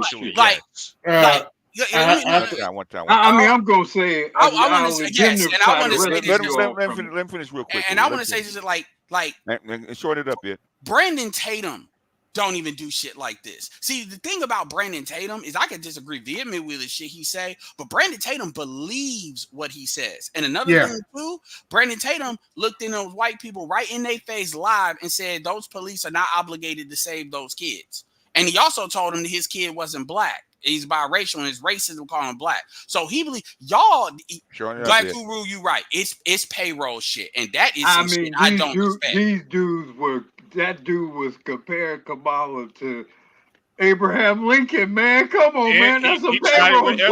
He tried it with FDR too. They tried it. Wait a minute. 9/11 was nothing compared to COVID. Nothing. Motherfucker, Kamala is more closer to Marilyn Monroe than she is Abraham Lincoln. She just Marilyn Monroe if she had a degree. If she had a degree, yeah. If she had a degree, it's literally like get the fuck out of here. And the thing is, I would rather have Marilyn Monroe personally. Big facts. That's just me. Did I say that out loud? And I'm gonna say this one thing and be quick about it. If COVID wouldn't have happened, Trump would have won. If he's such a bad president, you gotta have more. Like people talk shit about Bush, they got more than just the Iraq War. Although that's the most prominent. Like if you can't tell me that Trump wouldn't have won if COVID would have never happened, then everything you're saying is complete bullshit. And everything they stand is like all this babbling, this words, nigga. Okay. You had triple-digit inflation under Biden. You can't sweep that under the rug. And you've been under Biden all this time with this bullshit that he's been doing. Kamala literally don't like to. They have to control when she actually comes. Like, get the fuck out of here. You can't use COVID as that. Here's the algebra. When smart people say dumb shit, it equals getting paid. Yeah. I hope so. Let's hope so. Yeah. If not, that's bad. It is. No, they got to be getting paid. I don't believe. Look, I have my differences. Yeah, I've had my suspicions that they're getting paid for a while. I have my differences with those guys, but I don't believe they are stupid enough to say the stupid shit they were saying without getting something from it. Or they're campaigning for a job. This is the type of shit. That's getting paid, Ed. Yeah. Now hold on. Wait a minute. Now I'm not lying on the Gone. I heard the Gone said, and Art, this goes to your point. This is one of the reasons why people looking at the Divine Nine crazy. The Gone's the Divine Nine. Well, there you go. I don't look, man. I got boy. I got people in my family. This on that this in on that shit, and I don't even bring. But even they don't say this dumb shit. Like even they won't say all of this. They won't. No, it's not all of them, but they won't. What I'm saying is. And I want to ask you a question after you finish. See the way they'll focus it. They'll do like what Ricky Smiley did. They'll focus it on shaming you, or focus it on Trump. But they won't do this comparison about Kamala with all these other. Just say Kamala is Obama. Just say Kamala is just now you say that shit, then that's gonna wake some motherfuckers. See, you can compare him to Abraham Lincoln and all that other shit, but if you compare to somebody recent that people know, notice how he ain't done that yet. He did that, Trump is mad about people as qualified. Trump beat Obama when he beat Hillary. Trump was not supposed to. Hillary is technically more qualified than everybody he mentioned as far as recently, if you want to look at it just off of that, before they were president. Yeah. And she still lost. White women said no. I'm done. Yeah, more than I want to ask Ura a question. Now, Art keeps saying that the Divine Nine and the frats and all this kind of stuff are just a social group. They don't have the power. They're all this blah blah blah. But in the same breath, he mentioned all these prominent people that are what fraternity they actually come from. Can both be true? Look, I'm not going to speak. But I look, from what I have observed, there are a lot of Divine Nine types in significant positions of influence, not in politics, in entertainment business. Yep. Michael Jordan is Omega Psi Phi. There are a lot of very powerful people. Jesse Jackson is Omega Psi Phi. There are a lot of very powerful people who are Divine Nine. A lot of them. Don't look behind the curtain, BGS. Oh no! What I'm saying is to say that all these powerful people in these fraternities and organizations don't coalesce and direct power. One addition is that people look at the big dog names for Divine Nine stuff.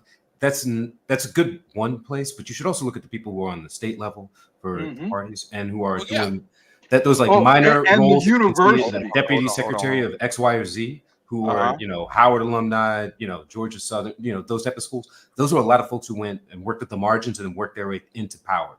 But you don't really meet them or see them outside of what I'm saying is you can do that for even people that go to Harvard or Yale or whatnot. There's people at the top and there's people all the way down at closer to the bottom, right? But the thing is, these organizations do wield power. What Art was saying, to your point, was what Art was trying to say is they're not all on the same page, and you're seeing what I have found. And I didn't really want to litigate that, but what I have found is what Art is saying is there is a point, but this is what he's leaving out. They close ranks. So all the people that have an opinion that may not be lockstep with the rest of them they have a whole bunch of shut the fuck up, or there will be consequences. And even if you don't have a job or aren't where you want to be, you won't get there. And they have a memory. You saw this with Obama too, where whenever somebody said something, they magically disappeared. Unless it was like Valerie Jarrett or certain people, especially with black men, they got shut down. Tavis Smiley, shut the fuck down. Dyson, shut the fuck down. They all got silenced. And they have that kind of mentality. And I'm not even saying that's just like the matriarchy in that sense. That's true even with the fraternities. So yeah, there's diverse of opinion, but if you don't lock in, you shut the fuck up, which is the same thing. That's what he left out. What percentage of the Divine Nine have said anything negatively about Kamala Harris? They're not, because they're going to shut the fuck up. Zero. It won't be any. I mean, I'm sure there's a couple here or there. I mean, I'm talking about in terms of consequence and position. Hell no. Yes, zero. That's what I'm saying. Not gonna happen. You're not even gonna see a whole bunch of it on social media. It'll be something, but it ain't gonna be nothing that like registers. All right, let's continue. Because the Obamas don't like her. Okay, they don't like her, but guess what they did? They closed ranks and held their nose and got on that stage. Could you imagine and push for it? It's unimaginable. Well, like somebody here's the other issue issue. or incident that happened. You could not. Some country didn't really come along for the ride. Well, the other issue is, I mean, you can't have a presidential convention in Chicago and not have the president, the former two-time president, speak at the convention. So they were kind of, beyond other particularities of, things and all the issues involving their positioning within the status quo of the party. You have the actual obligation. You can't be a Chicagoan as president and there be a presidential convention in Chicago and not speak at that. He had to give they had to give the nod for her to be successful. If they go against her, then the party splits, and they know it. Let me tell you, if they don't speak at that convention, that that campaign is a disaster. It's a That disaster. campaign is in free fall. Yeah, and shout out to Art. He's in the chat. But like, if you show me, I would love to see emails, because I know Art will email folks from time to time. I would love to see emails of like people in the Divine Nine disagreeing. I would love, and you send it, I cover it. I don't care what it is. I'll host it. I'll host it. You know, I'll cover it. But here's the thing on that. I'm not saying like if you show me it's out there, I will. We'll host it. Yeah, because I haven't heard it. So the thing is, do anybody Go anybody in the Divine Nine actually disagree with her? I don't know. I mean, I get that. I know a lot I'm of people sure in a the lot of Divine them Nine. disagree with her. I'm about public, but not to the point of taking a public position against her. Yeah. Would you want to take a public position against a potential president of the United States? No. If that backfires on you, you could be fucked. Well, it would be. What I'm saying is, I'm not saying that personally they may like her or dislike her. But the thing is, publicly, because her being in the Divine Nine, her being president, is actually going to elevate the whole platform. Okay, by her doing it, and she's showing off her AKA sisters right now, right? In pictures, in pub, and by name, that she's pulling them all up. My argument is, if the argument is that you didn't say nothing because you afraid, then don't keep that same energy if she get elected. Because I'm gonna tell you right now. That's what I'm saying, though. Go ahead. What he would do, he'd probably send some cruise missile over to London. Like, you don't know what this dude's going to do, right? But at the end of the day, nothing really happened while he was in office, because he was the story while he wasn't in office. He had like a presidency ending thing every week. So now nothing happened. And it was like, no one wants to go to that. Not even conservatives want to go to that. And that's why everybody's kind of pulling back, letting him fall on his own sword, to be quite honest with you. That's what's happening here. Everybody's pulling back. The money pulled back. The conservative kind of establishment pulled back. They just let him have his dog and pony show at the RNC. And I'm telling you, this is going to be a bloodbath when it comes to actual November. And they know it. And they're going to use that bloodbath as an excuse to actually get this dude and his family away from the conservative party. I don't know how they're going to do it, because there's going to be an open civil war, and they're going to need news networks. Open civil war? What are you talking about? It's nice to have hyperbolic language. I hope Kamala wins, because I know what's going to happen. If Trump loses, they're going to take a hiatus for like 90 days and repent. Because if she wins, I will go to each and every one of their platforms and bend the knee. Okay. No, I'm just saying I hope she wins, because if he wins, like all this stuff, I'm be like, dude, just tell the truth. Y'all was lying. The thing is, if it was just that, okay. The problem is with this election, it's bigger than just who wins and losses. So my pride is somebody else's pride, right? Because globally, everything will shift on this election. That's the problem. Okay, that's how come Biden didn't want to step down. Everything's going to shift with this election. Yeah, and notice that for the most part, none of that is really being mentioned. This is all this fucking NCAA, March Madness bullshit that they're talking about. Which is why people like me are on the blacklist. Yeah, like have they even mentioned the Tulsi Gabbard situation? Yeah, they're afraid to mention that one. But go ahead. I don't know, man. I'm just glad that I don't have to. I didn't back the wrong horse, picking him for some suspect reason because I wanted to damage a group of women or whatever. But that's not something that we have to actually engage with, other than just grading his actual performance. The people actually took a side. I would just like to state for the record, me being against Kamala Harris has actually nothing to do with black women. She's not qualified to be president. Yeah, I mean, personally, I don't have an opinion about her personality one way or the other. The thing is, I don't think she's meant for this job. Nope. That's all. To worry about once this actual election is over, with credibility aside. So. Yeah, remember everybody. In regards to, go ahead, Ed, real quick. Now remember, the reason why Kamala didn't make it to Iowa is because everybody hates black women. So go ahead. Oh well, yeah. Post convention bounce. What do you think the percentage points are going to be for that bounce when it comes to Harris and Wall's ticket? I think we're going to see a fairly significant one. I've looked at some people who they were polling, saying, especially the middle of the road undecided voters, who said after this convention, they now have made up their minds, and and the majority of them have said that they're going with Kamala. So I do suspect we'll see a usually there's a couple of points here, so but I would say we would see a 3 to 4 point bounce here.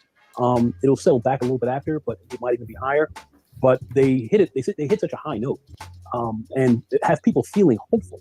Besides being depressed and speaking about downtrodden thing, being downtrodden, how bad America is, and how terrible all this is, and if you don't elect me, there'll be a civil war, and all this sick talk. People are tired of that. We're tired of you guys spreading misinformation about Trump. You're right. They have become fatigued. So they are the feeling of hope is actually coming around again, where people. Yeah, this sounds like a coping people feel better. So I think that so I do believe that balance is going to be what I would say it will be palpable. So I have to give it 3-4 points at least, moving the needle forward, which might really well, I don't want to say finish things off. I'm not going to go as far as to say that, but I think we're going to see a balance that's going to put her in a very strong position, coming into the close of November. That's what I do believe. Yeah, it seems to me that they're gonna be riding high all the way into next week, because come Monday, everybody's gonna be talking about what happened last week, which was the convention, and then you have the upcoming debate on the 10th, and then you have debate prep prior to that. Now, Trump went out and got Tulsi Gabbard. I don't know how much that's going to be a help to him, because he doesn't even listen to his own inner circle. So, it might be some talking points might be fed to him, but is he going to utilize those talking points in the debate? I don't think so. I think if this is a well-moderated debate like it should be, it's going to be difficult for him to just, get hit. What you're listening to right now is a classic example of underestimating your opponent. Shit off and just run all over Kamala like that. A lot of people are trying to make it seem as if Kamala from 2019 is the same Kamala in 2024. Clearly, anybody who's been looking at politics, you can see that there's a night and day difference between who she was in 2019 and who she is in 2024. Talking points that being said, this looks like somebody who's ready to go toe to toe with Trump. And it's only one debate. I think they should have had 2 or 3 debates personally, but because one debate. That's a Trump thing. That's a Trump thing. No, it's not. Trump wants to do three debate. That is not a Trump thing. Show me where the fuck is this? Like, DC said it better. DC ran that game better. This is the new Kamala. What the fuck are y'all talking about? Like, you really think let me say this. Do you really think if Kamala Harris had to debate against Tulsi Gabbard, do you think she would get out of the first round this time? She may give a couple of more seconds. Like, what are you talking about? She would still get waxed by Tulsi Gabbard today. Yep. Like, it's not the like if this was a different Kamala, you would see. Let me tell you, you would see Kamala talking to Fox News. You would see her not being afraid because she actually knows what she wants to do. Like, get the fuck out of here. Like, oh man, like it's just hearing. Look, it's disturbing, man. Yeah, they saying the same shit. Yeah, when people say the same shit in politics, that means folks getting paid. Yeah. Look, Black Guru. I mean, I'm saying this to emphasize. Oh no, that's that Chicago. I know where you're not wrong. In DC too. Why you think I picked up? Why you think I picked up on the fact DC said it better? Yeah. When they're saying the same shit, that means okay. Here's the money and here's the script. This not the same Kamala. I'm like, so give me one example between this Kamala and the last, and like, give me a difference. Like, I for example, I told you Bush year 1 is not the same Bush the rest of the presidency. We know the before and after. Just gave you an example. The presidency will change you. Okay, if you're in office, it's gonna you will not come out the same person 4 years later. Speaking of which, I believe it or not, I have to shout out Obama. What's that event they do with was it like the comedy event they did? The press club. Dinner. It was his last year. He showed a picture of Michelle. He said Michelle looks the same. He showed a picture of himself. He showed a picture of a skeleton. I was like, it's pretty accurate because he had dark hair when he started. Go what I was gonna say was about the Democratic National Convention. One thing I noticed about that convention, even though I didn't watch, every single second, from the clips I've seen, I don't ever remember the Democratic Party being this much on the offensive in terms of attacking the other nominee. Like it Mhm. seems Yeah, like they're covering up. everyone that it seems like everyone that gave a speech was talking shit about Trump, Trump. Trump, Trump, Trump, Trump. Yeah, and Like that's it the was point. Trump, a Trump when hate, you a Trump hate fest. It seemed like when you cannot like make a policy argument, Mm-hmm. when you cannot make a vision argument, Mhm. you know, when you cannot make I am in particular so wonderful as a candidate, you sell the policy, you sell the candidate, you know, for charisma or whatever, you sell this great vision for the future, or Mhm. you sell hating that other motherfucker. Yeah, Mhm. and no, That's what they BGS sell. and Black Uru. I know I'm kind of young, but do y'all remember a convention where the Democrats was like going in on other candidates the whole time? Not I to just this don't remember extent. No, that. no, No. not you know, they all I took mean, jabs at each other, but Yeah. not as Not to this personal. extent. Yeah. no, and And that's you don't have everybody. You know, Yeah. look, when Ross Perot, they were talking about NAFTA, man. They were Mhm. talking about like real shit, right? Like real, you know, policy, international policy and diplomacy, you know, decisions, supply side economics, you know, trickle down economics, voodoo, you know, they were talking about real decisions that and were being made that affected people's lives. Not this, we got to hate this other guy because well, he's evil and a so called rapist. yeah, yeah, but they think the electorate is stupid. They really do. And the funny thing is, people got what they want. You got black people talking about what they want to a certain extent. The Arabs are bringing it up, what they want. You notice what you ain't heard about. You notice you ain't heard. And by the way, shout out. Art did say, you know, Herman Cain, Armstrong Williams, and Cornel West are Divine Nine. So that's some of the people. But you notice how they're not talking about Walls? I haven't heard nobody mention him yet. So he was supposed to be this game changer, this difference maker, and all this other shit. He was supposed to take it to, you know, Trump, take it to Vance, put them on their heels. I ain't heard nobody either on this I panel, thought he on was a them, mistake or because on social media say nothing about him. he's from a liberal state, he's Mhm. old and not photogenic. So what are you really getting from him? Well, I could answer that. Like, you're getting the guy that put tampons in the men's bathroom.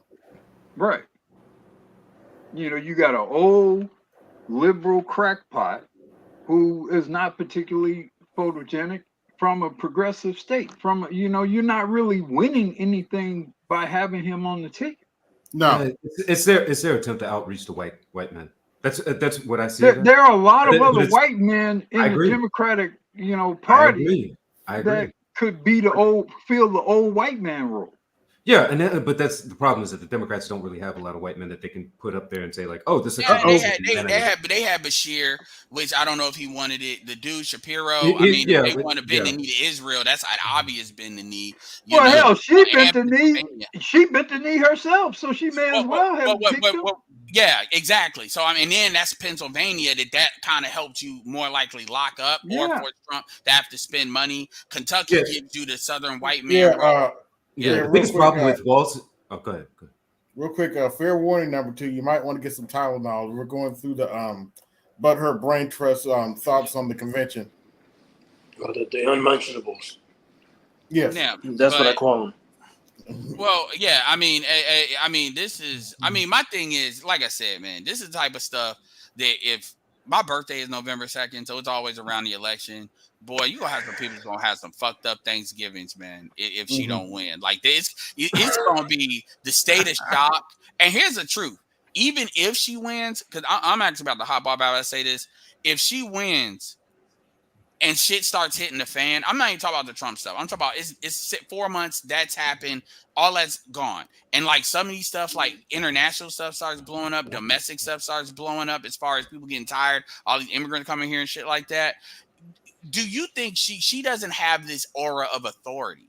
That's why the Tulsi Gabbard stuff kind of alarms me so much. Say what you want about Trump. Trump had this like aura of a strong man. The thing about her is I think people will start popping off internally more. They'll feel like ain't nobody really running the country. So folks that get mad, they're going to get madder and start taking more action. Stuff you've probably never seen may start happening, like people really getting kidnapped, like what almost happened with Gretchen, even though a lot of that they were gaslit into doing that, you know, as people get angrier. Because if she doesn't handle some of these domestic issues, like let's say something really pops off, like let's say it's a shooting that kind of breaks bad, and she doesn't like answer it right. It seems like she just doesn't know what to say, because they can't protect her forever. And eventually the media, once she get in there, the media ain't gonna keep lying for her, because it's gonna start to affect they shit. Because people are already on some I don't trust what mainstream media says in the first place type shit. It's, yeah, I just don't think she can handle crises well. I just don't. Yeah, let's continue. So he wants to debate all over the place, and I'm like, no, show up to the 10th, and we'll see if we have more after that. Well, he has to also be sentenced on the 18th. Yeah. Right. So that kind of cuts into the theatrics of all of this, and so that's not what I heard. From what I heard is I heard that Alvin Bragg bent the knee because of the Supreme Court ruling that you know, a lot of them charges are a moot point, and sentences may not be on the 18th. Oops. And who knows what's going to happen to him on the 18th, whether he gets house arrest or something like that. I don't know. You know, anything is up in the air with this guy. You don't know what's going to happen. We also have Ellen Lickman's prediction. It's going to be the weekend of Labor Day. He said his prediction is going to be the weekend of Labor Day. Okay. Yeah, he will come out. That I've been studying his keys, and he's sticking very, very, very hardcore to history and the fundamentals of which have truly dictated presidential elections. Outside of the hype, outside of the all of how would I like a lot of conspiracies and all this other craziness they got going on. You know, that the media has been spinning up and making a lot of money on it. Quite frankly, he's going to stick to a lot of these hardcore fundamentals that he's been literally tracing since the 19th century, but is willing to put down on paper at least since the 1984 election from there on, of where he has not been. So that's going to be very interesting to see what he has to say. It would also be interesting to see how it impacts Vance on the campaign trail, because that could be disruptive to him as well. The whole sentencing thing and being TKO'd in that one debate with Kamala. Kamala being TKO'd. He got TKO'd. The thing here is, what did you say? Vance was the wrong guy for the job. Trump is, obviously there's some mental acuity issues going on with him. The interview he had where he's slurring his speech, and I don't know if he had Botox or lip injection or some other sort of issues going on. He said it could be a nose candy going on with some of that scissor. Yeah, man. I mean, there was clearly some issues. So some issues with that interview, and so if he comes out on a debate stage like that, I think it would be permanently over for him. I think people will start to walk away and say, this. I thought they were already walking away. Also, I have two factors that's going to play into this. He won't accept the electoral results. And then number two, if she does win, Republicans are immediately going to start drafting articles of impeachment against Kamala, primarily because so you already making excuses. You already making excuses. Right, to the muck and the mire. Yep.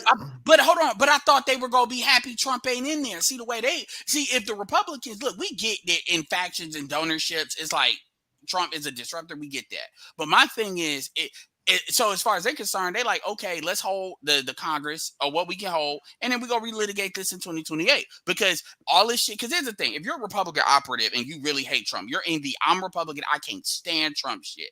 I'm like, all right, let the Democrats have it. They're going to fuck it up because it's a whole bunch of landmines they got to navigate. This bitch ain't navigating it. We already know that. So let's just ante up all the people we can ante up. Let's look what she doing with people like Tulsi Gabbard, military people you reach out to. We amping this up. I think the Republicans got, 48 governorships. And so we amping this up to just roll this on 2028 because they going to have to run her. And if they don't run her, people going to get mad. So we're prepping for that. The ones that can't stand it, right? So if that's true, what are you talking about? They don't need, because here's the thing. If they try to run roadblocks on them, then that's something Democrats always do. Why do you want see, they had to run roadblocks on Obama because Obama could get a lot of shit going. Kamala, you just let her fuck it up. In fact, I'd be very cooperative with her because to let her fuck it up so they can't run back to the Republicans blocked anything unless it's like the social issues they care about.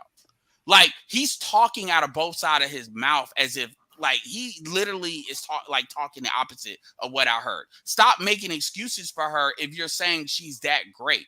If she's that great and all these people are behind her to the level that you're saying that they are, it shouldn't matter because they should steamroll through the Republicans. Now, I'm gonna say this, and I am hopping up. Notice the one thing you ain't fucking heard Mike V say. Mike, you ain't saying nothing about the Democrats taking control of like Congress and all of that. You ain't said nothing. You ain't said nothing about them breaking this 50-50 tie. See, if that momentum was with her and everybody was just with her to that level, then you would see that come down ticket. You would see that. You ain't said nothing about that. So it's a lot of stuff he's not saying that kind of is what's speaking loudly to me. Anyway, I'll stop. I'll let everybody else, have some talk. Short of a physical overthrow, they would like to drag her, weigh her down, and have her answer all these questions, and then you'll never be able to get any governing done. Because God forbid she has to I answer think if she questions. effectively uses the bully pulpit the way that she's supposed to, I think that they can knock all that down. Now, Barack Obama didn't do that because he was the first and blah blah blah. He had to play nice. I don't think she can play nice. She should play nice at all. I think she should be Lyndon Baines Johnson. Once they start acting crazy, turn the cameras on, start showing up in these red areas. Look, this is what you elected me for. Look at what these people are doing. Period. Make them start answering questions to their own constituents. I hope they do that. I think she's going to have to because, quite frankly, this whole move here is to pretty much take over the government. I mean, that's where these guys are really coming from. Regardless of what anyone else wants to say, that's the move that they're making. And they're quite serious about it. We saw the individual who helped to draft up the 2025, that whole 2025, what I like to call it. How I like to call it their amendment. That's what these guys are actually trying to pull. In other words, be afraid, be very afraid. Project 2025 is coming. Anyway. Well, with the left, let's have it. We got it. We're going to win this. But as long as the left doesn't get in our way, don't worry about it. But if you get in our way, you heard what these people were saying. You heard what these people were saying. I believe it's time to punch them in the mouth hard and run straight through. That's about what time it is right now. And Kamala's starting to lead that charge, and that's what I think has to happen. That's where we are with this. They are looking to change this government, to change it immensely. And that's why this election also is so important. All right, closing thoughts. I'll give you my closing thoughts. I think that Democrats are in the right position. I also think that Democrats have a very deep bench right now. You listen to Pete Buttigieg, you listen to Governor Westmore, you listen to an AOC, you listen to a Congresswoman Crockett from Texas. You have Ayanna Pressley. Jasmine Crockett, really, Mike? You have so many. Cory Booker, you can't forget Cory Booker. The Democrats have a lot of depth in their rankings. And so whether you chose Tim Walz or Andy Beshear. It should be noted Cory Booker ran in 2022, and like Kamala, he dropped out before the first primary. Oops. Here, he was very well slept on as well. He was talked about, but he slept on as a candidate as well. And you start thinking about a Newsom. Democrats have a lot of depth and a lot of bandwidth when it comes to policy cultivation. They can do things because they've already done it in their own respective states. Whether you're talking about Newsom in California, you're talking about Walz in Minnesota, you're talking about Beshear in Kentucky, you're talking about a Governor Hochul out in New York. Westmore down in Maryland. Whoa. I am not going to let that shit slide. The Governor of Hochul after New York, the same heifer that said that black people don't know what a computer is, get the fuck out of here. I will not let that shit slide. Albert, please. Our Negro brains cannot understand what a computer is. We need to sit with an abacus and some pen and paper. Oh, boy. Anyway. But they do better with a computer than an abacus, I'm going to tell you. Oh, yeah. That's more complicated. Yeah, I was just playing around. I know. I remember that. But seriously, you still gonna have her as a top candidate to be president? Okay. That's all they got. That's all. They don't have nobody. That's all they got. Yep. Shapiro in Pennsylvania. Democrats have a lot of depth, and if I was a Republican, I would be very concerned about going into 2028. Yes, I think you're right on time with that. This is a question of the future of the Republican Party, which direction they're going to take it in.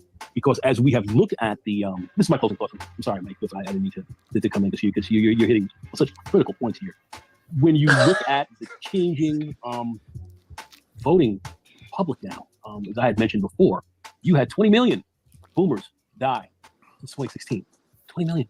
But yet you've got another 8 to 9 million new voters that have come onto the rolls that are that are either younger millennials or Gen Zers coming in. Over the next couple of years, people like my grandson and others will be voting. This is a big change. So the electorate has changed. So if you're not, and these newer kids coming in who are starting to vote, they're coming in as independents. They're not coming in so much as Republicans or even as Democrats. Are coming in more as independents. That's the largest growing base that's going to continue. And they're definitely more progressive. They're coming in on a more. Which means they had the potential to go to other to vote Republican too. So Gen Z is shifting right. Yep, that's the latest polls. Gen Z is shifting the other way. And if you're not prepared to deal with that from a numbers perspective and look at how that's going, the party itself is going to have a very difficult time trying to survive in Republican gerrymandering seats and all that kind of thing. It's not going to save you after a while. Those moves are not going to be enough. So you're going to have to really deal with this from a constituency standpoint and really being able to really talk to. Now, believe it or not, to a degree, I actually do agree with Nagone. The Republican Party can't stay the white party forever. Sooner or later, they are going to have to bend the knee to other groups. Yeah, and to their credit, I think they are starting to do that to a degree.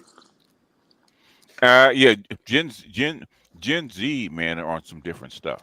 Yeah. So, but Gen Z is starting to slant conservative because it got it. Now, is that both sexes? Because I did see some polls that say that the women were going more left and the Gen Z males were going more globally.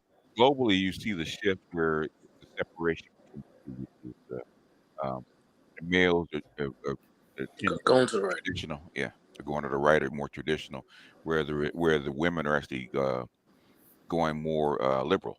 Yeah, but globally, which is fine. That's not good. No.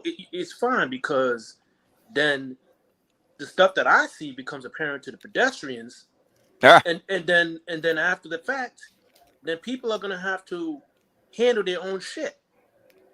Period. There will be no more. The government got to do this. Or I'm so special. I did it on my own. No. Now they're gonna start putting out the tax receipts. Who really paying taxes? Mm-hmm. Who really doing what? And when you and the profit or the basically profit. That's the term I'm going to use.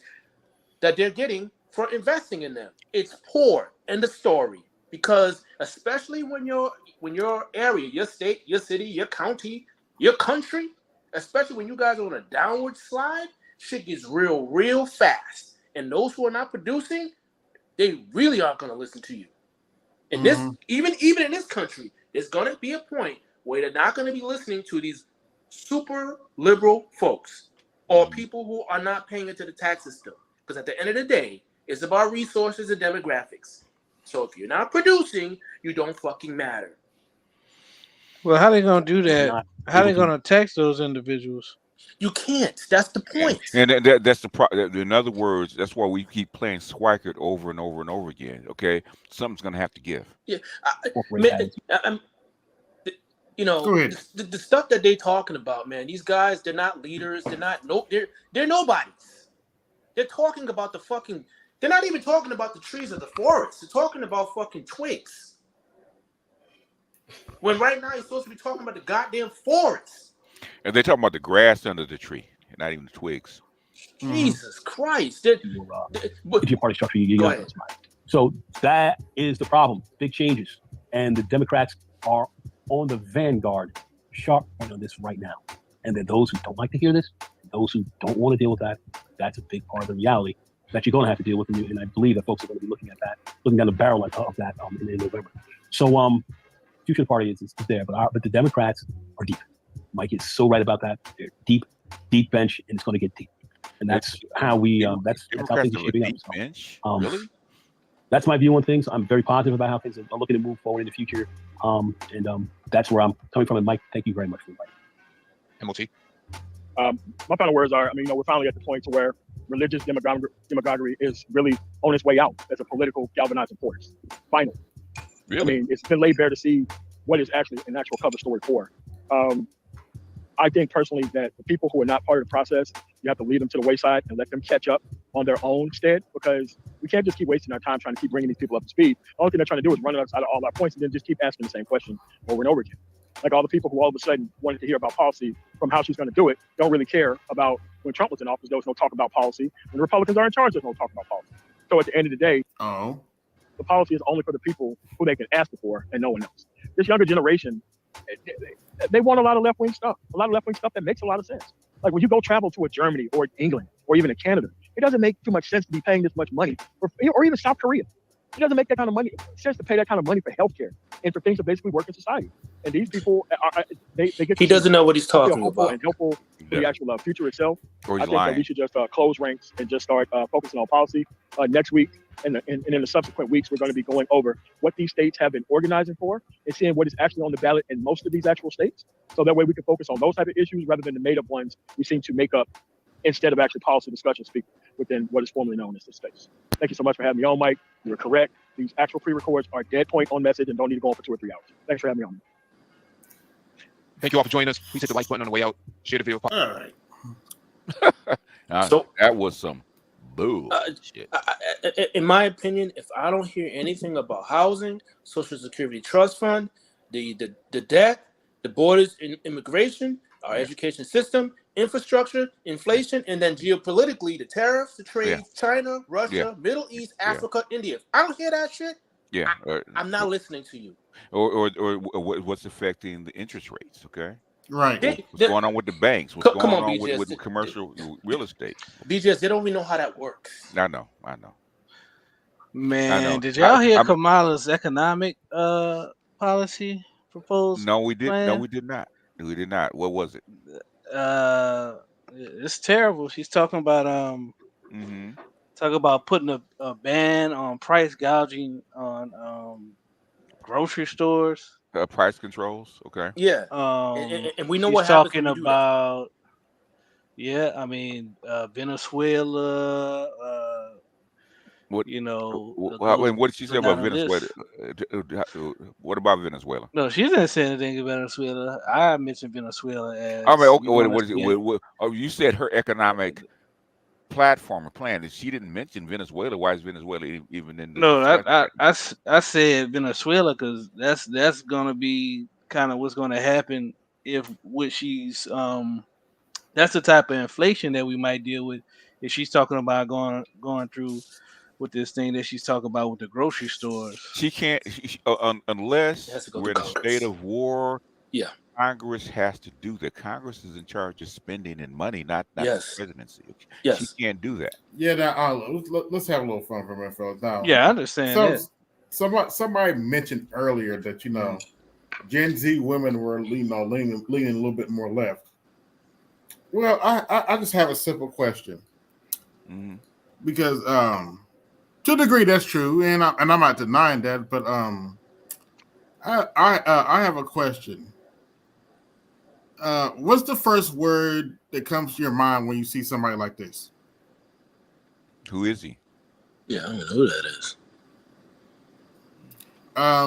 What is his name? Please tell me. No idea. No idea. Who is he? Some of these people have like interesting TikToks. Dash Dabrowski. Who? Okay, and he is. He's one of the. He's part of the Democrat Gen Z outreach. Well, go ahead and play him and see what he says. We Searching have no the idea words who the hell he is. Project 2025 after Taraji P. Henson, the movie star, told them to look it up during her speech at the BET Awards. This is a photo of a Google search trend chart, and it shows that the words Project 2025 have skyrocketed on Google search. You see those dashed lines? That shows you that even Google can't keep track of how many times Project 2025 has been searched tonight. Now, this is bad news for Donald Trump and the Republicans, because now all of the viewers of BET, as well as the entire internet, because this is trending, will find out about Project 2025. And what is Project 2025? Let me tell you a little about it. It is the Republicans' plan after they try to re-elect Donald Trump for a second term. Jan. Let him finish. Okay. You put him up here, let him finish. To do things like gut the EPA, which is an agency that protects our environment, gut the FDA, which regulates the food we eat and the pharmaceutical medicine that we take. And they detail a plan to completely get rid of the Department of Education. Basically, it's a 900-page plan to replace democracy with Trumpism. So thank you to Raji P. Henson for warning the country about Project 2025. And as for you Republicans, who you just got exposed.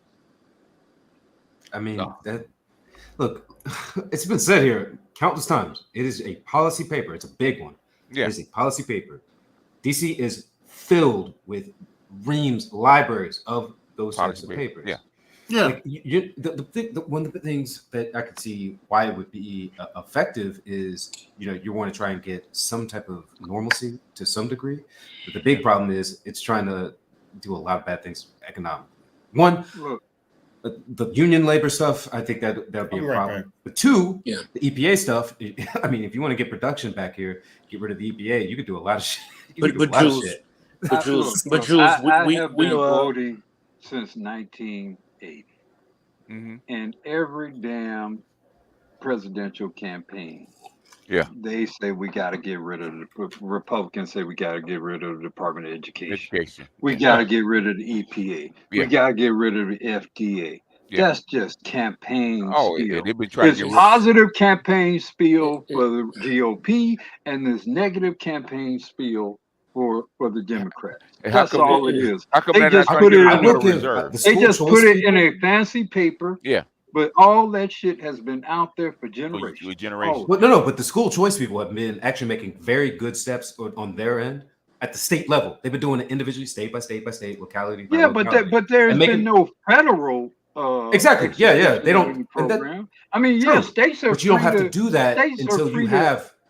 But I mean, you're going in the weeds. I'm trying to. No, but what I'm saying is like a bigger most issue, and that's a campaign. That's campaign steal. I understand that. I understand that's that. not about. That's not any sort of threat to any change at the federal level. Is California a blue or red state, Jules? Oh, it's blue. It's very blue. You know how long school choice has been in California? Probably 83.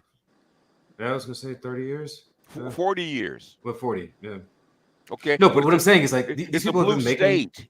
It's not. I understand that. Okay. I understand that, but I'm saying it takes a long time for something like you don't just have one president do that with an executive order. They can't really do that.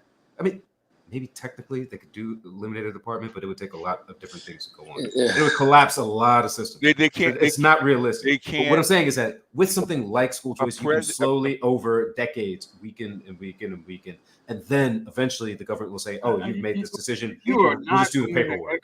Execute a federal law or a executive order. Not federally. No. Power over that throughout the country. That's not going to happen. No, it wouldn't until a bunch of different stuff went into that pipeline. What was the Department of Education before it became that in '79? Ooh. It was part of HEW, Health, Education, and Welfare, right? Okay. So something else before that. Okay. It was always there. They just changed the name of it. Yeah, change the orientation. Yeah, the bureaucracy doesn't typically shrink. Look, the Department of Education is a convenient political football. And part of it is racist because even the way we have the school system set up in this country is very caste-based economically, which makes it then race-based economically. So really the debate about the Department of Education is always whether or not we're going to educate these niggas.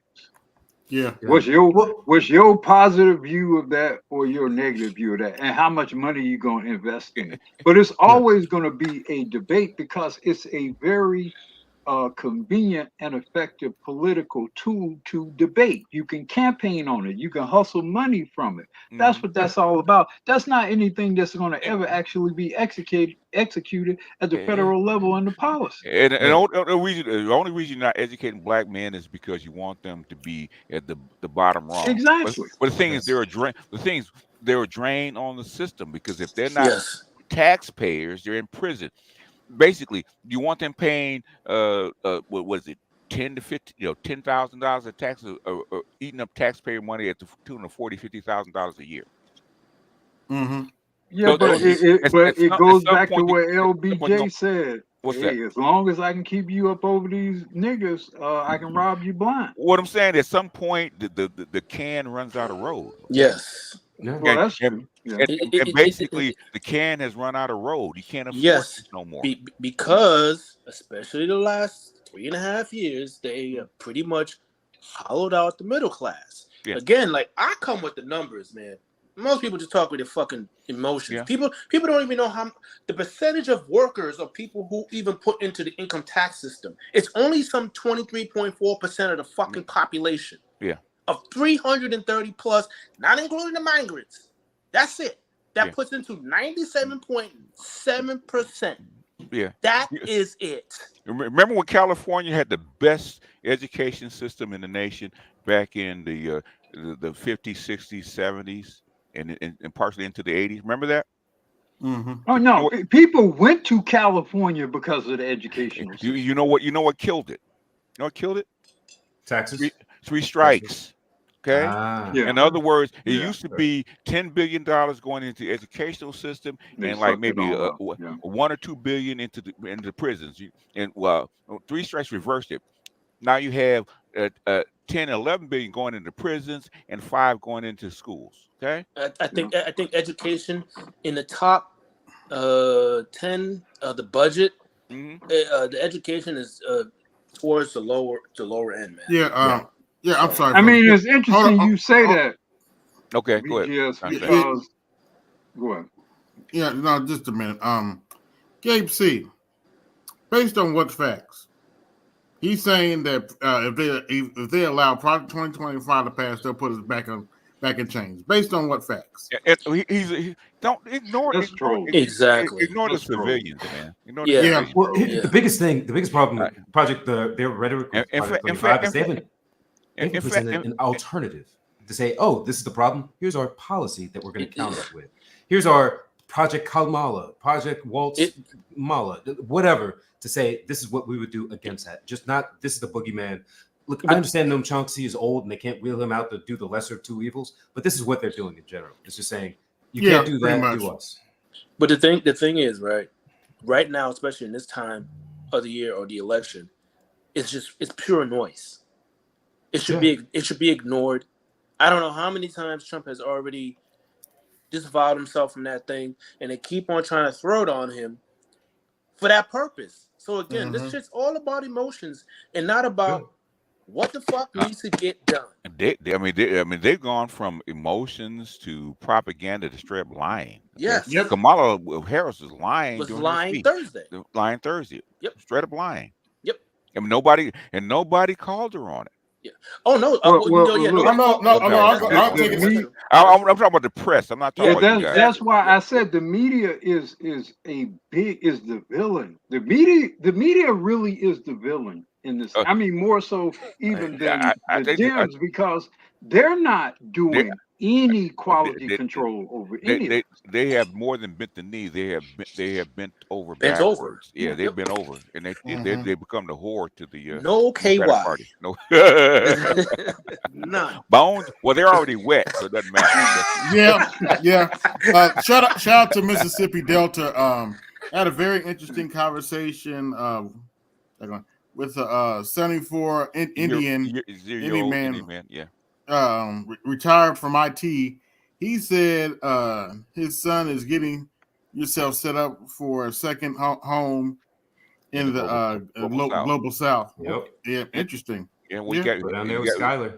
Yeah, we got one right here on our panel. This has the same idea. I'm not gonna say who he is. He can announce himself if he wants to. Probably more than one. Yeah, well, I'm talking about you. Yeah, I'm talking about you. Huh? I don't know what you're talking about, man. Okay. You don't know what I'm talking about. I'm a loyal American citizen and a proud citizen of the state on the East Coast that I will not name.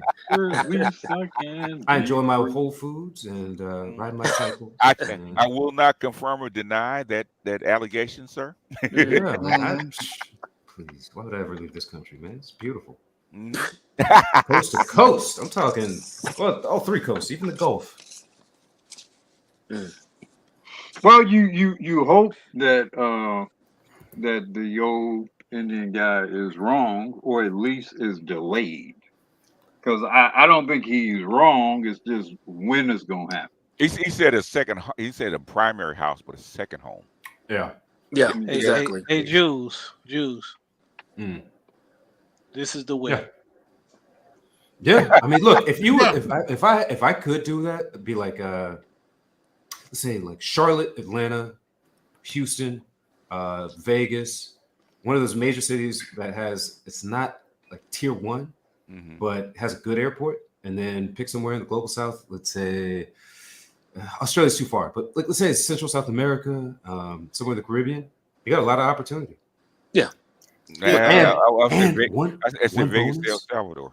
Shout out to my man David for Spirit Airlines is about to shut down, so Pookie might not be able to travel. Yeah, well, I was curious about that because how can you have those flights going to Colombia for that price, man, in that distance? It didn't make sense. So Debt it's only a come matter of time. Yep.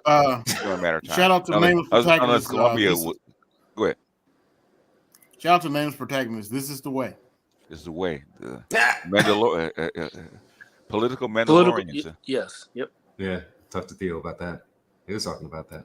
But Jesse, you mentioned this website. Let's take a look at it. Hell, it probably has more policy than Kamala Harris's own website. Look at that cackle.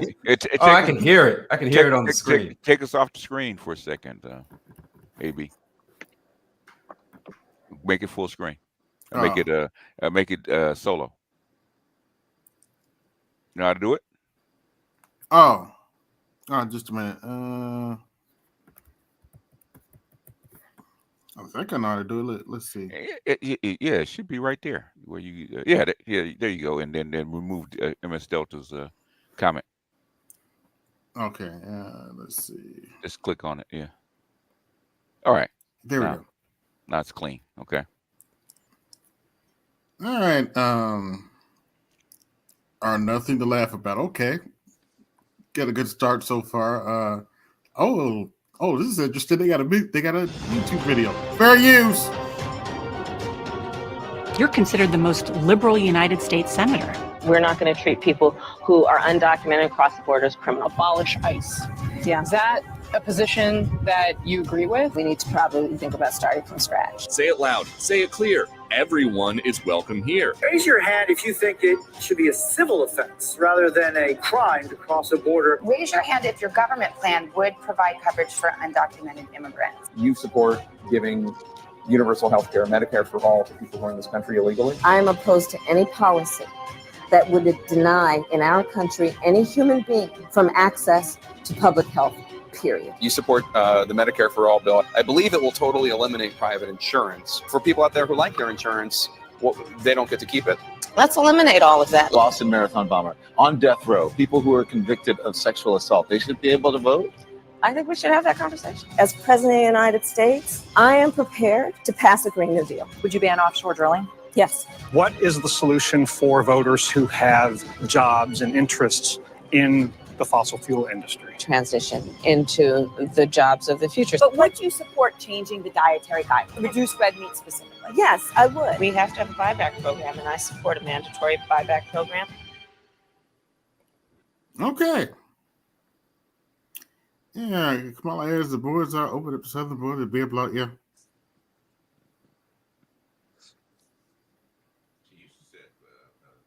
Friday set murderers free? Wow, okay. You're a little low, BGS. Unless it's politically expedient, where that one person, she held back evidence to keep him in prison, and also on death row. So depends. But yeah, dangerous policies. Okay. Now, let me ask the question. That video you played, stop moving, please. Oh, sorry. That video that you just played. Mm-hmm. Now, ask yourselves, based on what was presented there, could that person win a nomination in a competitive campaign primary? Goes what I was saying. Yeah, probably not. Yeah. So again, that's why I keep saying, my God, this is the person who it has been nominated that likely could not win an actual authentic nomination process. Yeah. This is new territory here. This is not standard issue American politics electoral process here. This is a coup. It is. It is a coup. It was. And so then I asked the question, when did the setup start? Now Mike was here because Mike came on he was on Arch Channel a couple of times.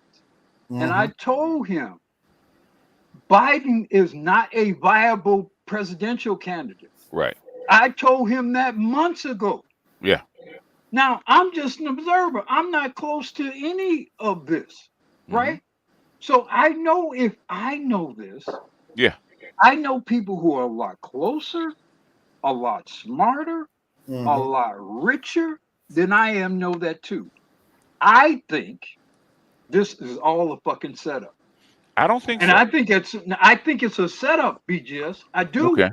I do. And because there can't be too many people with too much riding on this thing to get to a point where 3 months before the election, everybody all of a sudden figures out this guy can't even run. I don't believe that. I believe it because I've seen these people and people like these people fuck up. They fuck up all the time. This is a different kind of no. I mean, you almost saw a big fuck up in Gaza. Okay, that's a clusterfuck, right? I see people like this fuck up all the time. The warning bells did not go off until that debate. When the debate happened, all that shit stopped. Almost immediately. But see, the guy was falling off of airplane steps, and at what point do somebody say, "Okay, we need to really convene and talk about the debate"? The debate with Trump was when everything stopped. Okay, AOC went off about this. Okay. I mean, she did a 53-minute video on it. Go back and look at her video. She wanted this was not planned. Okay, this was not. I was honestly shocked because as soon as I got off the debate, I flipped on CNN, and within seconds, they're like everybody in the Democrat Party is panicking. They're panicking. They said AOC confirmed it. If you want to pull up Biden's thing with interview with CBS, go ahead. BGS. Here is why I think it was planned and orchestrated. Because if I had been standing with Biden as long as I have been standing, if I don't have this plan, and I've been standing with Biden and supporting Biden, after that debate, what I do is I soft shoe the shit. I say, he made some good points here. He has some trouble there. They did. I focus more on Trump's issues and less on Biden's issues. That's what I do if I had genuinely supported him. Now, whether I get rid of him later, a week or so later, I try to figure out a way to sort of quietly with him figure out, okay, you know what? He said, you know what? In hindsight, I can't do it, whatever. But the fact that as soon as that debate was over, everybody converged on him says to me that was an organized, coordinated hit. No, you know when the final straw was when they finally said he had to go, when that bullet. There was a final attempt, okay, to actually get him across the finish line. That was the final attempt. Yeah. And after 2 days after that, he was out. I'm saying it was a hit. It was a hit. It was a coordinated hit. That's what that was. It was. It was too coordinated. Everybody everybody, George Clooney and Vance Jones, they all converged on this guy with They had to instantaneously. What I'm saying, and this is stuff that was flying around. I heard it from the press. I heard it from the fault lines. I heard it in the foreign press that Obama wanted an open convention. Okay, they had to convince Obama that this woman could actually run, right? Because and AOC said the same thing. She said, if you had done this 6 months to a year from now, I would have been on board. The thing is, for 3 months, I said it was too late. Okay, it was too late, and she said that it was too late. You have to go with this candidate because that's the only way the math worked at this late date. Okay, Yeah. That's why they call her the breaking case of emergency candidate. Yeah. This was not planned. Okay, this is an emergency. Yeah, who you gonna just drag? You're gonna drag a whole new person into the mix, literally 3-4 months.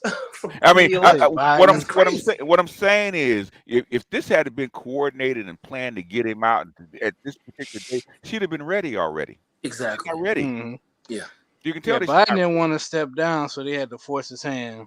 Like, okay, start leaking stuff to the media. He didn't want to step down when they asked him. This is a quarterback, man, the backup quarterback that hasn't hadn't had a snap. Well, how could you prep him unless it was? I mean, if you prep her, you're alerting him to that is a coordinated hit. You can't prep her without him knowing. You're prepping her to take him out. The thing is, it was not okay. It was not a coordinated hit against him. It's an emergency thing because he's incapable of campaigning. Okay. Yes. They have to do this. I mean, you can go back and play Biden's Biden's thing what he did with CBS. He said he had to step down and convince him to step down because they wanted to protect the down ballot. He said it out of his own mouth. Okay. Yep. Out of his own mouth. He was forced out. They had to convince him to step down. Okay. Yeah. But that statement don't make sense in and of itself. Why? Because look, if you're saying to protect the down ballot, no, we're taking you out because your ass can't actually be a functional candidate. What I'm saying That's is, why we're taking you out. Not because of the down ballot. What I'm saying is, this came out of Biden's mouth. Okay. I know. I'm saying he's lying. How do you know he's not lying? He's not lying. I'm saying, look, if he's a viable candidate, then the down ballot is fine. Yeah, but he's not a viable candidate. Exactly. But he's not a viable candidate. So basically, what he's saying is, I'm not running because I ain't shit. I can't do it no more. He can't. The down ballot thing is a lie. Byproduct of you not being a viable candidate. But I think the point is, I think the point that Biden saying that is, if the Democrat Party is foolish enough to leave someone that's incompetent to be the Democratic nominee, then that would make people not vote locally for the Democrat. Because now you're saying, hey, this dude is incompetent, but we're still gonna keep him as our candidate. Yeah, I got 137 watching. Y'all like, share, subscribe, hit the Cash App, support the show, hit the super chat. I only got one Cash App, so give me some more Cash Apps. Come on, you guys, Cash Apps. BGS tax is in effect, right? Y'all getting inside dope, right? The moment that he stepped down, and the moment that they convinced to come out here could actually put up a decent front, okay, then all of a sudden the down ballot money started flowing again, okay? Of course. So the down ballots were in jeopardy because they were not getting funded because he was actually ruining the ticket. Yes. Right. Okay. Right. He can't campaign. Okay, this is where the hit is. No, it's not a hit. Hold on. Let me explain. Okay. If I thought he was a good candidate prior to that debate, I've already released the money. I'm not holding the money if I think before that debate he can actually win this election. Them holding the money says, I don't know about this dude. If he doesn't run against Trump, he probably wins, right? Okay. Yeah. Okay. Well, if Trump gets locked up. Hold on a second. Okay. If he gets locked up, right? Okay. Yes. What happened? He didn't get locked up. Yeah. Okay. Right. Yep. They had how many counts on him? How many trials? How many counts? Okay. He didn't get locked up, and basically, and even after the debate, he was still a so-called a viable candidate, right? Okay. Yep. Until what? Until that bullet missed. Yep. The more you talk, BGS, the more I know that this was a coordinated hit. It's not because a coordinated hit. when you tell me how that they were dependent on Trump getting, you agreed with me that they were dependent on Trump getting locked up. What that says to me is they know this guy ain't shit. He's an empty suit.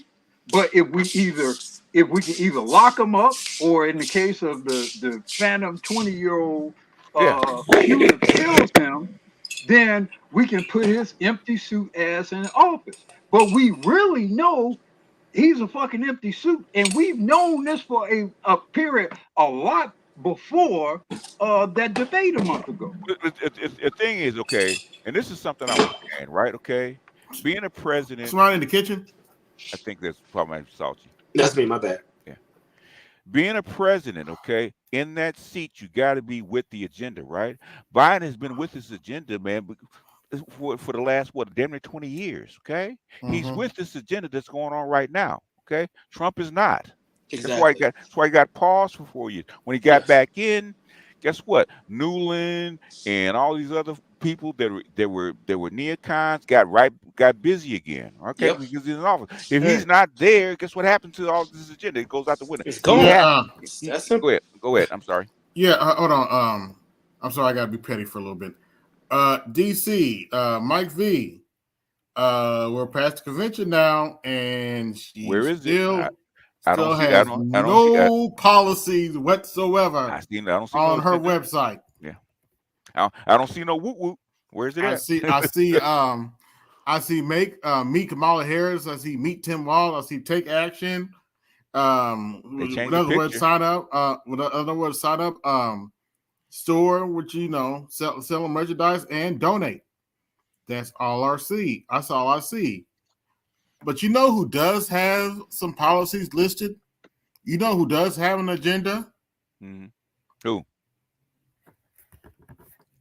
Dr. T. Hassan Johnson. Oh, yeah, I'm going there. Dr. T. Hassan Johnson has an agenda, whether you like it or not. It's been there since 2020. We have an 18-point agenda for Black men, whether you like it or not.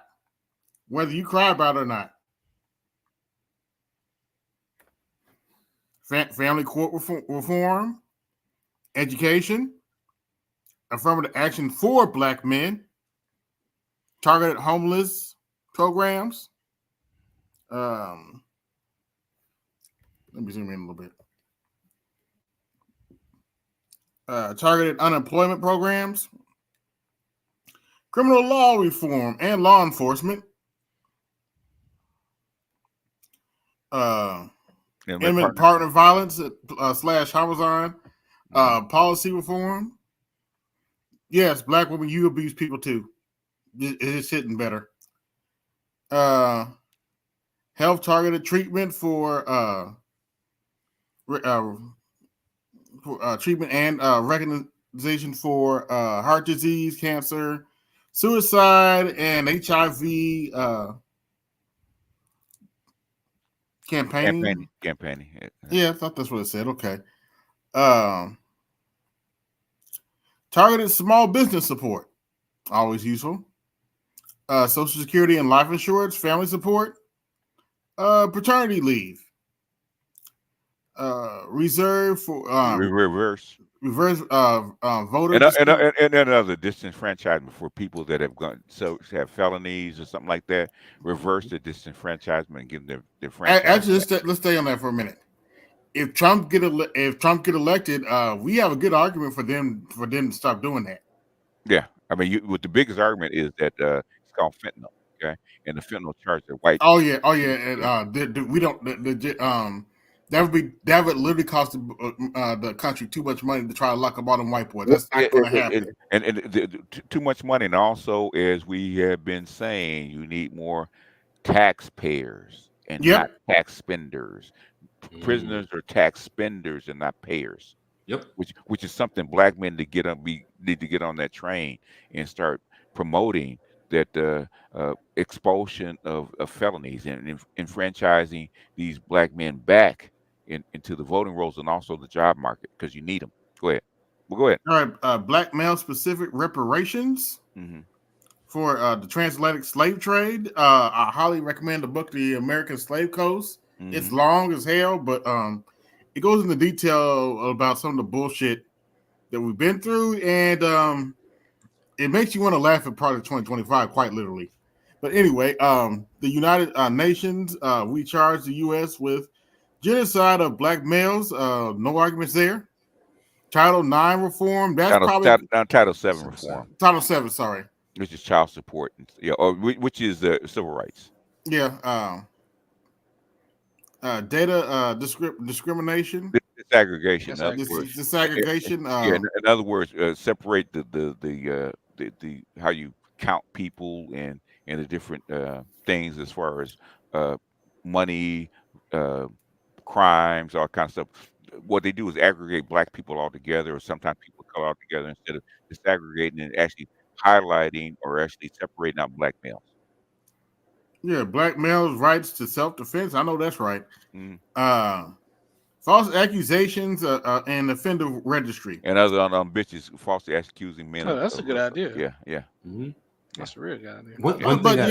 One thing I'd add under that the reverse of voter discrimination, national day off for voting, city, state, local, so that email that to Dr. T. You might add it. Yeah, I will. Yeah, but like if you have a black job and it's typically going to be a harder job to get that time off, you should be able to express your right to vote as a citizen. Email him; he might take it. Yeah. But we have our policy. Where's Kamala's? Yeah. We were promised you would have policy during the convention. I'm gonna tell you right now. This is exactly what DC's gonna say. DC's gonna say. We don't need it. We're gonna keep on riding on this train because it's working. Guaranteed. Guaranteed he's gonna say something like that. So yeah, that's what the brain trust just said that. We were just saying that. Okay. That's the only policy that I've heard from is the economic plan in regards to the pricing controls and the first-time homeowners and tax breaks. Terrible. I agree. I agree. I mean, that's going to be all of that is going to be not only highly inflationary, but it's going to drive up the national debt severely. Again, like I said, she will further demolish the middle class. End of story. Does it still exist? Well, I mean, by my standards, no. But by the pedestrian standards, okay. Because, you don't want me. They don't start calling me doom and gloom, even though I got facts, policies, numbers, everything backed by 5+ raw, sources from straight government, federal, state, everything that I ain't had none of them say. But whatever. Well, if you look at what they describe as a 1 second. What they describe as the middle class is the median income. You take 2/3 of that up to double, and that is defined as the middle class. In most places I've seen it. The middle class now is $25,000 a year and up. That's defined by the United States government. Well, no, but what I'm saying is like where I've seen a lot of other places try to define this. I mean, the United States government defines it way lower than I would. Way lower. They are the official source of what the middle class is. Okay? Very true, very true. But when I look at like if you're not in poverty, you're considered middle class. I know, but when you look at like what they actually say is middle class is essentially poverty too, and that goes up to about $110,000. Oh, the working. That's when you get into the working. So what is the federal poverty line, Jules? It's roughly double the minimum wage, so about $28,000 a year. It's about 25,000 a year for a single person. Yeah. Speaking of talking about the middle class, we're about to have a little fun here. We're about to listen to Joanne Reid. Literally, I would say put her foot in her mouth, but it's more like put her whole. Before you get started, I Okay. wanted to talk about something that you Okay. guys, I mean, this is her so-called policy, which would be disastrous. Okay. This is what happens when you impose pricing controls Okay. in the grocery markets in what is already a high energy cost, a high inflationary period. Yeah. What you do is you put out of business grocers. Yes. So when you put those grocers, when you put some of those grocers out of business, guess what happens? You're forced to release those pricing controls. Now, what happens after you release those pricing controls? Those remaining grocers, oh, they quadrupling their shit now. That is the worst case scenario for you to do right now. What happens is, with price control, you get shortages and you get what they call a big black market. Okay. Yes. Yeah.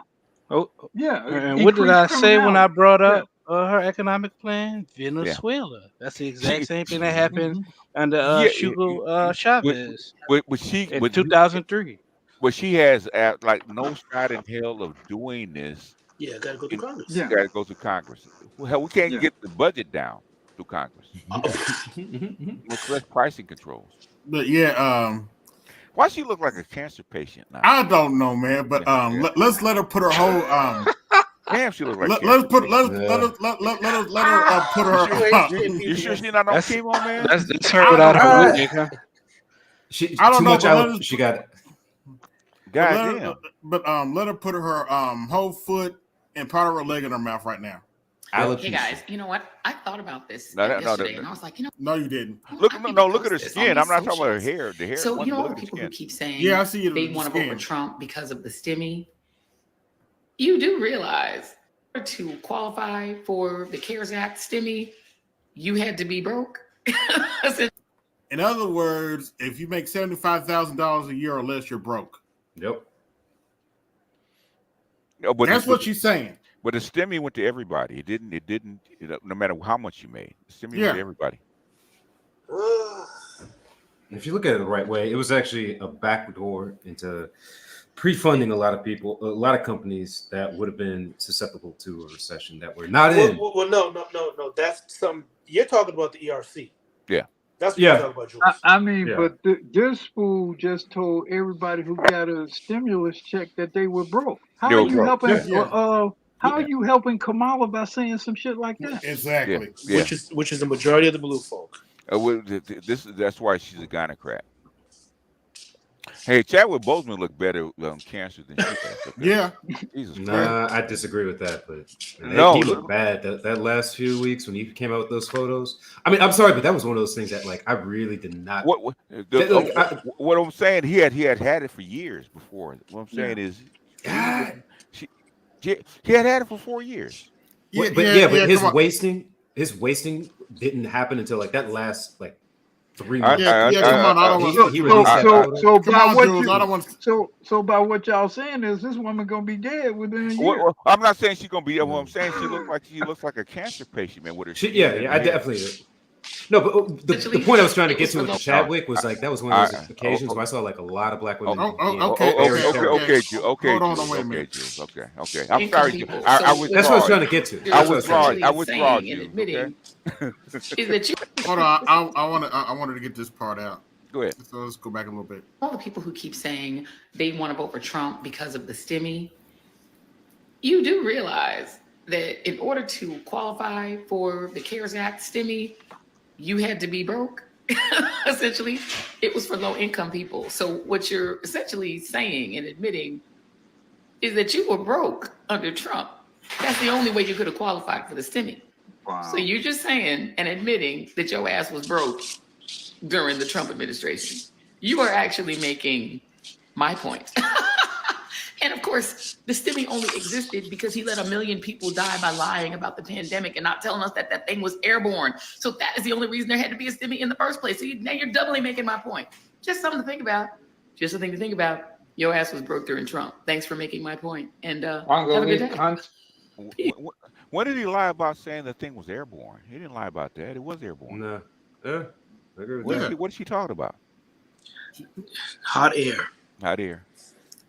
Look at some of these comments, though. But she does look like a cancer patient, though. See, I remember people spraying their think mail she's down. Nobody unhinged. knew what was going on. I think she's unhinged. I totally think agree. there's something going on there. No, a lot of these black women, these educated black women sound like that. She's a Delta. You broke, just say that. She's a You're not Delta. lying. What? What do you mean Delta? And she's for sorority, Delta. Oh, okay. And the thing is, again, the majority of people, and I say this all the time, they don't make a lot of money. So, I mean, forget about blue or red. The majority of people who work don't make a lot of money. So what she says is, I mean, it's for anyone who has any sense, it's completely irrelevant. It's the majority, the vast majority. Yeah. Most people sitting at 50 to 75,000 and coupled up might be a little bit over than that. But I mean, 50,000. Joy, part of the reason, Joy, why people are voting is because they're fucking broke. Yep. And they're expecting the government to help them to stop being broke. Listen, the number is, this is the number, right? We have well over 330 million people. And those who make less than 44,840 to 46,637 and below. That's the bottom 50% of income earners that put in 0 to 2. Remember, I told y'all 2.3% into the tax system. You don't know how many people that is? A working 83,629,983 people. Yeah. Everybody else who's paying into the system, who works. These are people who income earners. It's only 77,194,357. That's it. And they put in 97.7% of the tax receipts, which is 23.4% of the population. That's on the high end. So it's less because we just have all these migrants who came in. So I want to say it's more like 20, maybe even 18% really paying for everything. This is why I keep on saying I don't listen to these people.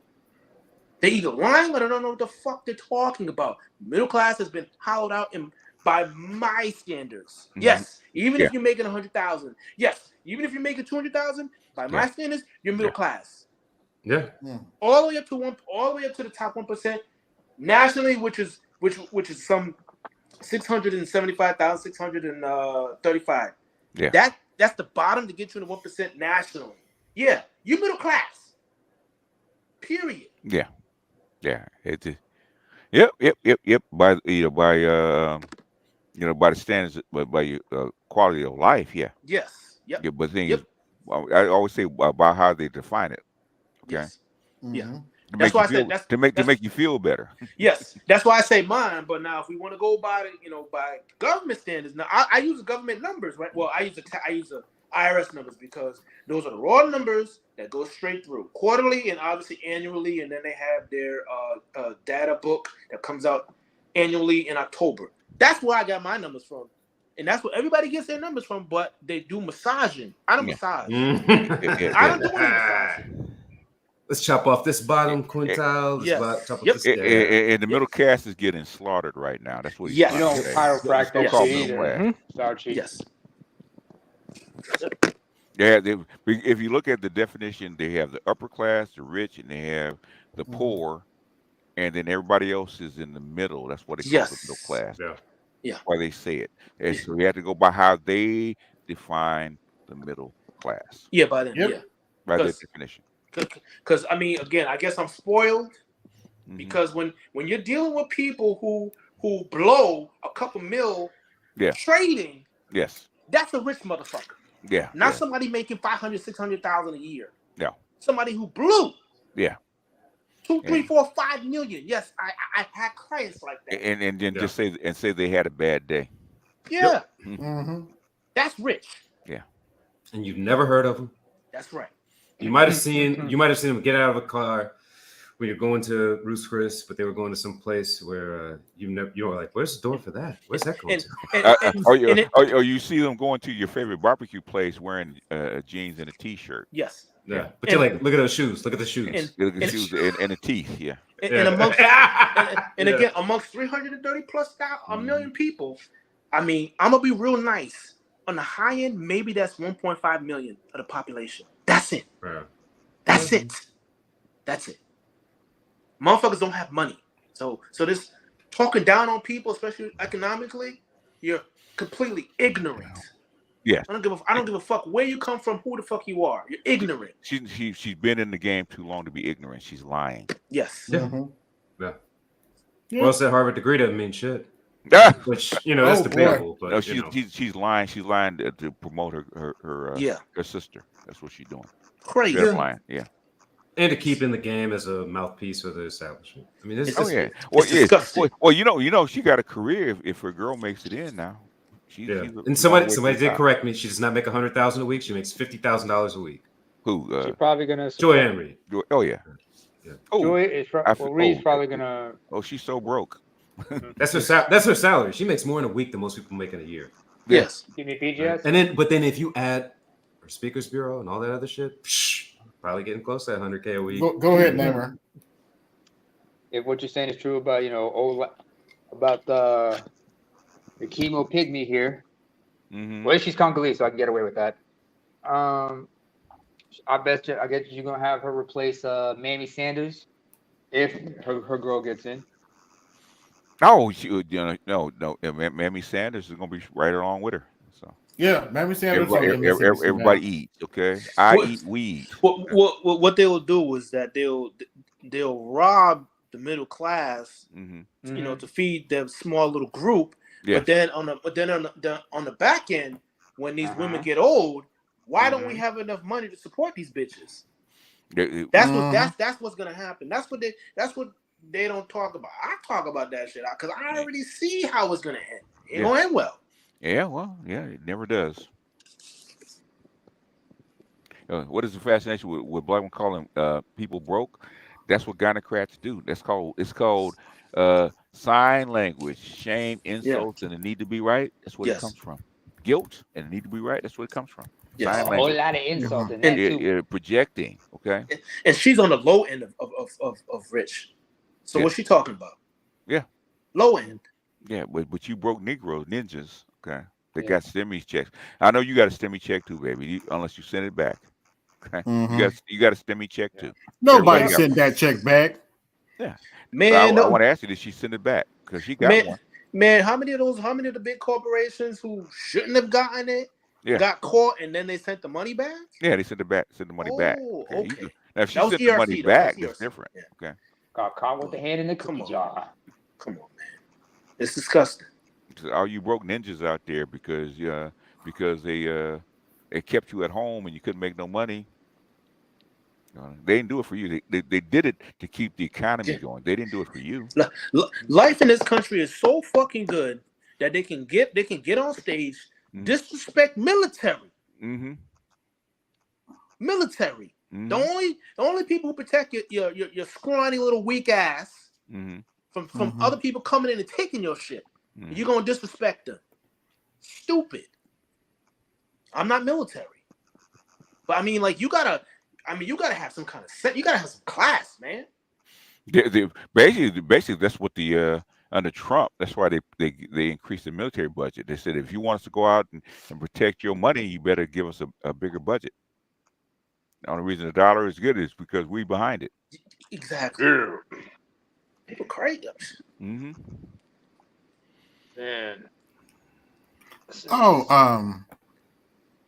While Kamala Harris is not talking about policy, you have RFK saying this about Donald Trump.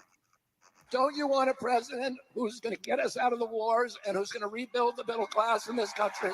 And don't you want a president who's going to protect America's freedoms and who is going to protect us against totalitarianism? Don't you want a safe environment for your children? Don't you want to know that the food that you're feeding them is not filled with chemicals that are going to give them cancer and chronic disease? And don't you want a president that's going to make America healthy again?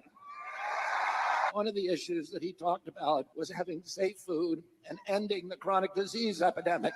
Our children are now the unhealthiest, sickest children in the world. Don't you want healthy children? And don't you want the chemicals out of our food? And don't you want the regulatory agencies to be free from corporate corruption? And that's what President Trump told me that he wanted. He also told me that he wanted to end the grip of the neocons on U.S. foreign policy. He said he didn't want any more $200 billion wars in Ukraine, that we could use that money back here in the United States. And the best way to build a safe America is to rebuild our industrial base and rebuild the middle class in this country. And he told me that he wanted to end the censorship because the whole basis of American democracy is the free flow of information. That is true. And we know that a government that can silence its opponents has license for any kind of atrocity. And can you think of any time that you can look back in history and say that the people who were censoring were the good guys? They're always the bad guys, because it's always the first step down that slippery slope to totalitarianism. Don't you want a president who's going to get us? Okay, Man, most of the stuff, but most of the stuff is facts. I mean, Yes. not all of it. He has said, Trump did say that during his first term. A lot of the stuff is true. But that's why they actually want to get rid of the What FDA. did he promise Kennedy, Secretary of State? No, but a lot of this stuff is already, Trump has already said that, right? Like, why they don't want the FDA is because of the chemicals and the bullshit in the food. I'm just saying that looks like he been offered something. He might have. I'm sure he has. That look like, and some of that is revenge because what the Democrats did to him. Yeah. Some of that is get back. He said, I might give you a freebie. Yep. Oh no, I mean he even beefing with his own folks, man. Yeah, like his brother Joseph, he on the other side. Yeah. You know, so it's like, shit. It's like War of the Roses in the Kennedy clan. Well, basically, this is also in the this is something that's going on in the on the Beltway. Right, the realists have bounced, man. They're siding with the fucking Russians right now. The realists are so pissed off, right? Like Gabbard and Ritter, and that's how they raiding Ritter's house, man. It's because he's actually siding with the bricks. It's bad. Yeah, it's bad. It's bad out there. There's blood. There's blood in the water right now. Oh no, BGS, but this abortion, man, they're trying to take his abortion away from the women. Holy shit, that's number one on the ticket. Oh, hey, Sal, you know what I said today? I was like, okay, y'all act like Mike Pence didn't run on this shit and already and got embarrassed. So I'm like, you think Republicans are going to try or are stupid enough to do that? Well, some of them are. Well, at least they to say be they honest are. with you, it'd be a lot of constituents don't really know the difference between those different policies in terms of what Trump did, and what what's his name was running on, Right. former vice president was running on. I mean, come on here. The thing is, Pence. Pence. Some of the stuff that Trump started, Biden has to continue. Like they don't talk about the vaccines, right?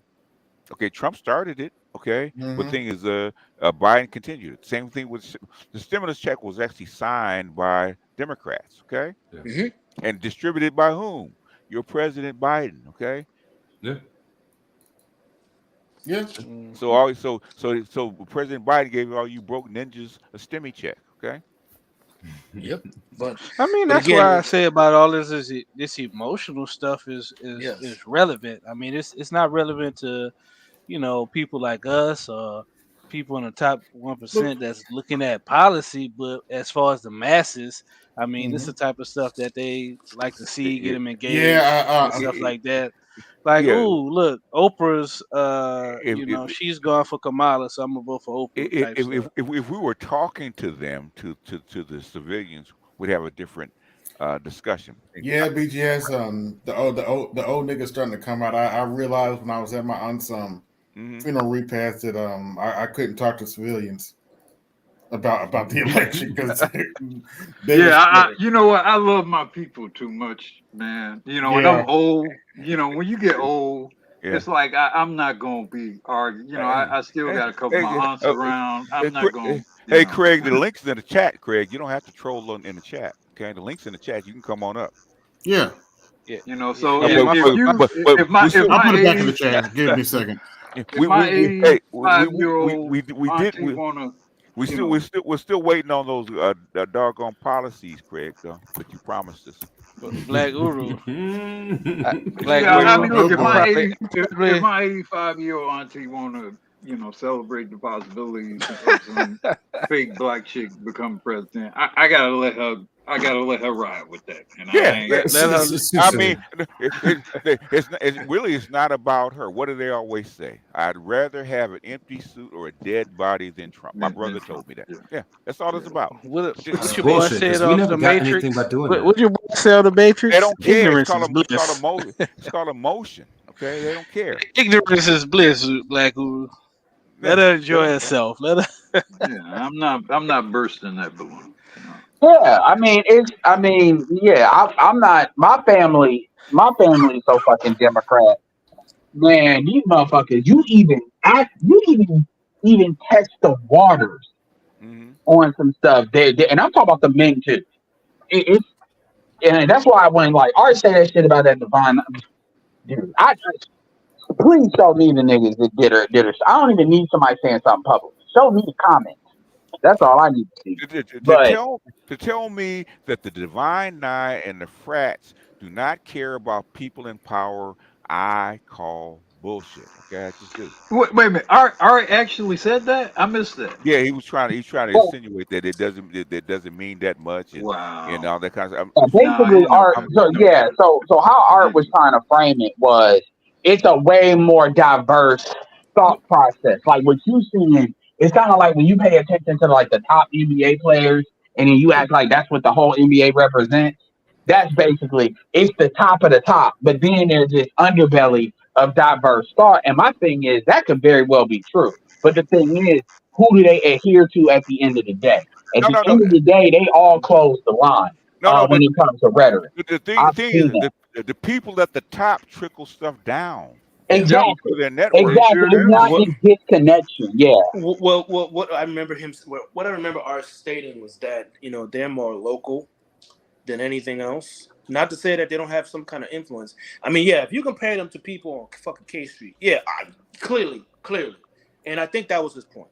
Well, okay. But no, hold on. Let's go into that. You got a local organization, right? Mm-hmm. Yeah. And you got scholarship programs. Yes. You got food drive programs. Yes. Right? You got anti-homeless programs or help in the school. Where do you think those monies are coming from those programs? Where do you think the political backing and sponsorship coming? It's coming from the regional levels, which is coming from the national levels. You're not an active local fraternal or sorority organization that is not at least indirectly being sponsored or financed or supported at the national and regional level. It's what it's supposed to. That's why it's a fraternity. Exactly. Yeah, I get it. It's pushed back because everybody's being labeled as they're all behind them, but it's a power play. So I mean, I get it, but my thing. And the way I look at it is you're either part of the solution or you're part of the problem. And my thing is when I look at a lot of fraternities and shit like that, at the end of the day, it's a reason why they get I get all of them aren't bootleg, but there's a reason why they get that charge. Because at the end of the day, there is this class and then there's everybody else. What I'm saying? Why do you join, like, say the commerce? What do they call that? The Department of Commerce? Chamber of Commerce in your city, right? It's a Chamber of Commerce or any kind of fraternity or any kind of organization. Or go to a particular school, right? It's the connections that you form that will help you in your career, in your business, and whatever you endeavor. Right? That's why you do it. Otherwise, you wouldn't pledge. You wouldn't. Yeah. So the argument is we're making it seem like the Divine Nine is part of the problem versus they're part of the solution. Nobody said that. Well, when I see the kind of pushback Art is giving, though, that's kind of what's kind of behind that, for at least what I'm picking up, that we're labeling them as there's no difference between them and the Democrats, and they're just as a part of the problem as the Democrats. Basically, they're co-enablers, co-conspirators. In other words, they have the Divine Nine has people on both sides. Okay, it's not just one Democrat. Well, that's what Art was saying. That's the point Art was pushing out there. And we're basically saying they're all controlled by one side that's basically willing to sell black people out. They're not controlled. Not what we're saying. One at a time. What we're saying is, if you have a chance to put one of yours in the highest office on the planet, would you do it? Well, yeah, and Art's in the chat. Art, if I don't have the kind of the sentiment, kind of the spirit behind what the pushback was, please put that in the chat if I'm wrong. And in other words, all I was saying is that if I have if I'm one of those people, right? I'm not Divine Nine. I'm one of those people. I have a chance to put one of my own in the highest office on the planet. I'm gonna do it. Yeah, but that's not. Yeah, but if you said, I'm just saying, if you said that like on the panel, I don't think Art. I get that, but I'm telling you, that's not what that's not. I can tell by. I can't handle how. I can't go by how people take shit. Okay. I get it. But the difference. Hold on, but understand the difference. The difference is. Hold on, I'm just saying is the difference is, and like I said, if I am incorrect as far as how you was interpreting what is being said, Art, please put that in the chat. But the difference is, I may disagree with somebody, but I understand, and I get it. He didn't spell it out, but I understand the spirit behind what I can tell. I can tell by how he was pushing. Okay, I'm just saying what it was. Yeah. Alpha Kappa Alpha. Let me provide some perspective here. Okay. Alpha Kappa Alpha is the first black female sorority in the country. Yeah. It was founded at Howard University. Okay. Alpha Phi Alpha is the oldest black male fraternity. It was founded at Cornell, but its first chapter at the HBCU was at Howard University. Mm-hmm. Okay. The association of Alpha Kappa Alpha, Alpha Phi Alpha at Howard University holds an almost regal position because they're the first. Okay. They're the first at the first school. So they're looked at a particular kind of way within that system. Now, if you're at lower levels or local levels and you're Sigma or whatever here, that may not mean a whole lot. But at the higher levels, that means a lot. So let me make a point relevant. I knew people who went to Howard, women who went to Howard specifically to pledge Alpha Kappa Alpha, because that's where Alpha Kappa Alpha was founded. Let me ask this. So Alpha Kappa Alpha does have a particular type of focus and in a certain historical power. Let me ask this direct question. Do you believe that the Divine Nine, I get do you believe that people that associate with that have best intentions for black people, or are they more involved with their own power? No, the thing is, okay, to actually make things happen, you have to have power, right? Is that correct? Correct. Right. Okay. You have to have access to power, right? No matter who's in power, you have to have access to it, right? Okay. Mm-hmm. If one of your own is in power, you have access to do shit, right? Okay. Yes. Okay, so that's the answer. Hold on. God damn it. Please. Okay. If you have power, you have access to power, especially in the higher echelons, you can do shit like grants and programs and schools and HBCU grants, all that kind of shit. You have one of your own in. Okay? That's why you do this. I agree with everything that she does, but then you have access to power. That's what you want. Okay. Yes. So, office. Go ahead. To answer your question, they think they don't separate themselves from the interests of Black people. No. They think the success of their fraternity, of their sorority, of the Divine Nine is directly congruent with the best interests of Black people. And, It's the whole talented tenth thing. Yes. That's what it is. That's what it is. Yeah. Exactly. I look, I understand that. However, the Black community is what it is. And so the Black church, I can make literally, I can say that about Congressional Black Caucus. Mm-hmm. I can say that about anybody that's in any position with Black folks. I can make that argument and make it pretty strong. You can say it about the Black church. You can say that about Black women. To be honest with you, the results are the result. And so you know what they would say? You know what they would say to that, Edward? We've never had one of us who's been president. Yeah, before that, it was Obama. They would take your criticism and say, "Okay, you're right. There are things we could have done better. We've never been in a position of power that this woman could potentially be in this country." What if she makes one of her sisters like education secretary? What kind of power? And this is where I start getting like Southie. Can you answer my question first? Okay. Good job for Black women, Black girls. How does the money get redistributed if she does that? You tell me.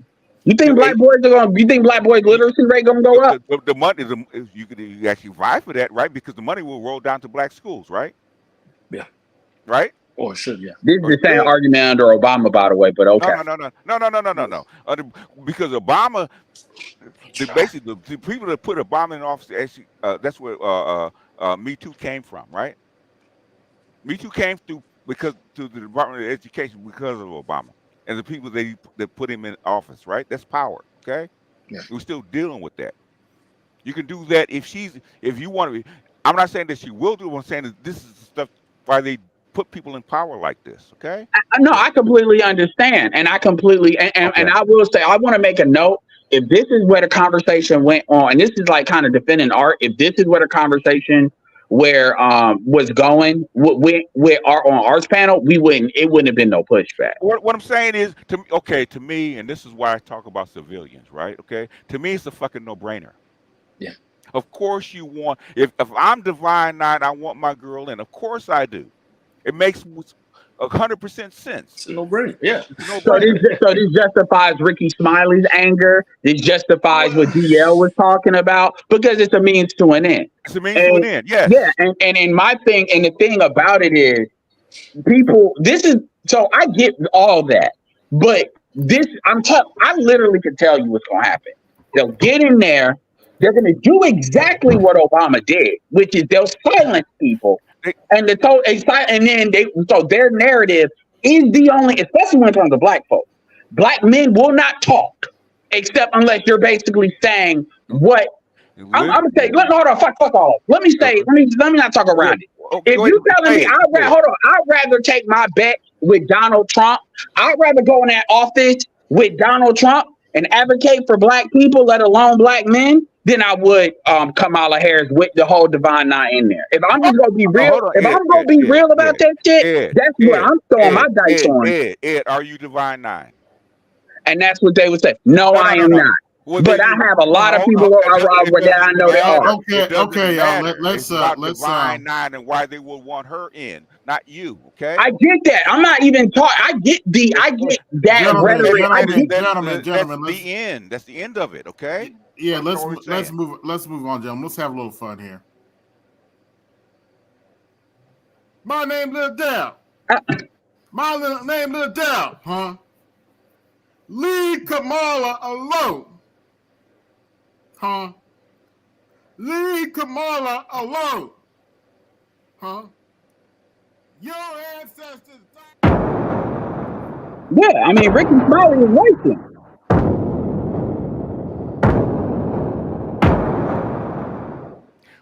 Why is this a What's shot? good, I don't understand why this is a shot. AB Media 83 here. Why is this a shot? No, it's not a shot that they're. Of course, we're going to be talking about. That's not a shot. That's not what. Oh man. So what are we arguing about? Lil Dell. Lil Dell wants you to leave Kamala alone. Leave Kamala alone. Lord have All right, let's get into it. People on the internet talking about I'm not with her. Okay, so if you're not, no, I'm not with her. Get over it. If you're not with her, then you're not with black people, according to them. And technically, they would be right. Trump is the lesser of two evils. Your point being what? Get over it. Ask one of their asses on Facebook and on Instagram and social media. By the way, if you're not with Trump, that's perfectly fine. That doesn't mean we have to go kiss the Democrat Party's ass. And stop, like that's just garbage. Yeah, it's just garbage. No, garbage is black people like you trying to make other black people kiss the Democrat Party's ass. Can everybody we be united on anything? Yeah, can't be like we do not need to be united on kissing the Democrat Party's ass. Agree on a damn. We do not need to agree to kiss the Democratic Party's ass. We've been doing that for 50 years. Bucket of chicken. One person want a hot dog. I always complain. Black folks get. So what? Not everybody likes chicken. Let that person get a hot dog.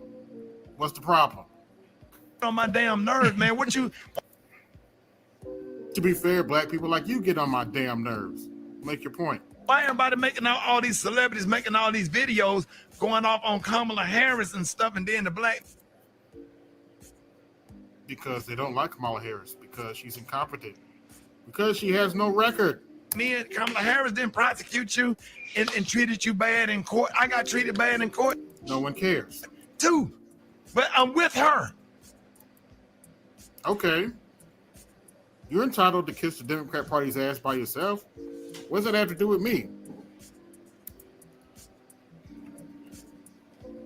You can always kiss the Democrat Party's ass by yourself. What does that have to do with me and other black folk who don't want to kiss the Democrat Party's ass?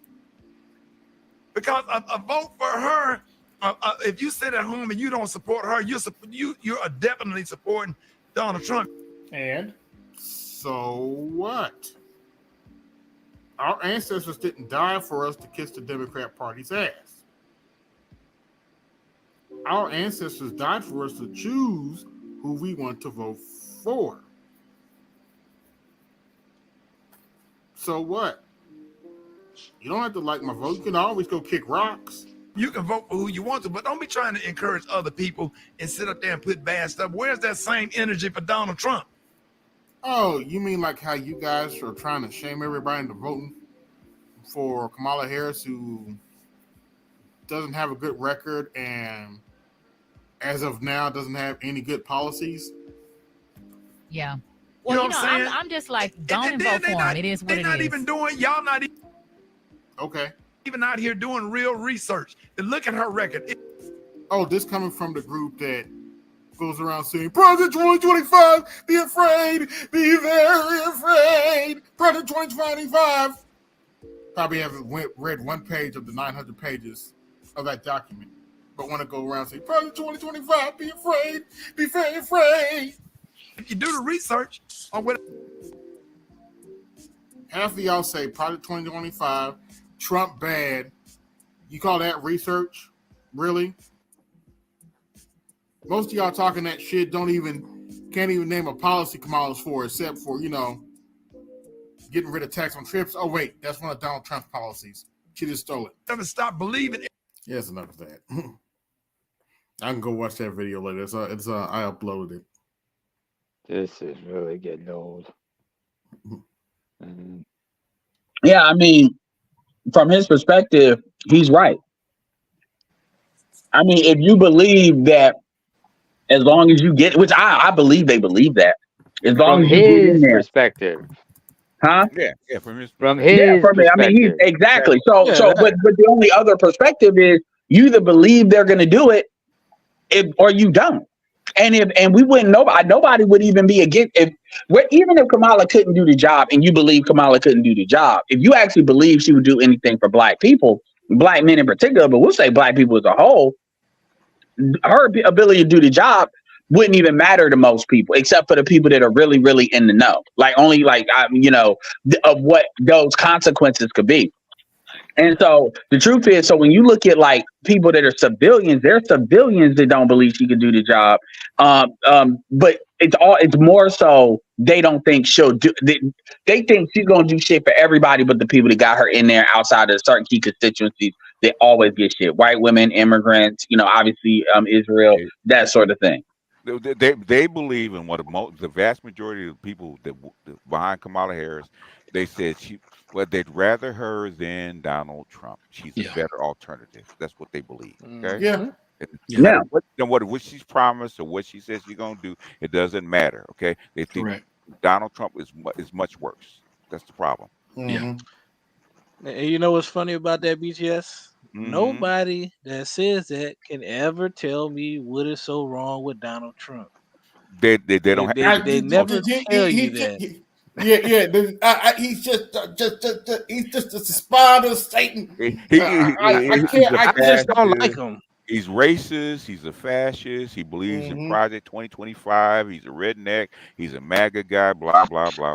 All this kind of it's good because I'm gonna tell you, because if Kamala gets in there, no matter what happens, if anybody tell me shit, I got my beautiful go-to. Yeah, but at least Donald Trump ain't in there though, right? And they'll say they'll agree with you. That is true. Yep, and that's gonna be my. I'm curious. With Southie still on here, I'm curious. You start bitching to him rather than just doing the normal stare look and walking away. Just say, well, at least Donald Trump ain't in there. You'll be all right. Well, at least I'm proven right. She doesn't have a platform. It's an empty suit. She's got nothing. And now they're shifting from, okay, she's got something. She's going to reveal her platform and her policies to now she doesn't need it. Yeah. Motherfucker homeless ask me for money. I'm really like, hey, man, I ain't got it for you, but at least Donald Trump ain't in office. He can do that. He might have to. I hope Trump wins so I could enjoy at least another 4 years of this tremendous exchange rate with the USD overseas. Just give me 4 more years. That's all I need. That's all I need. If Trump wins and they catch a nigga with a MAGA hat like happened the first time, shout out to Marcus Brown, motherfuckers gonna lose their mind. Yeah, you're gonna fight. I just need 4 years. I just need 4 years so I can finish getting this house built and this apartment construction get finished. Just give me 4 years. That's all. Okay, 4 years. Where you building in Ghana or where you building it?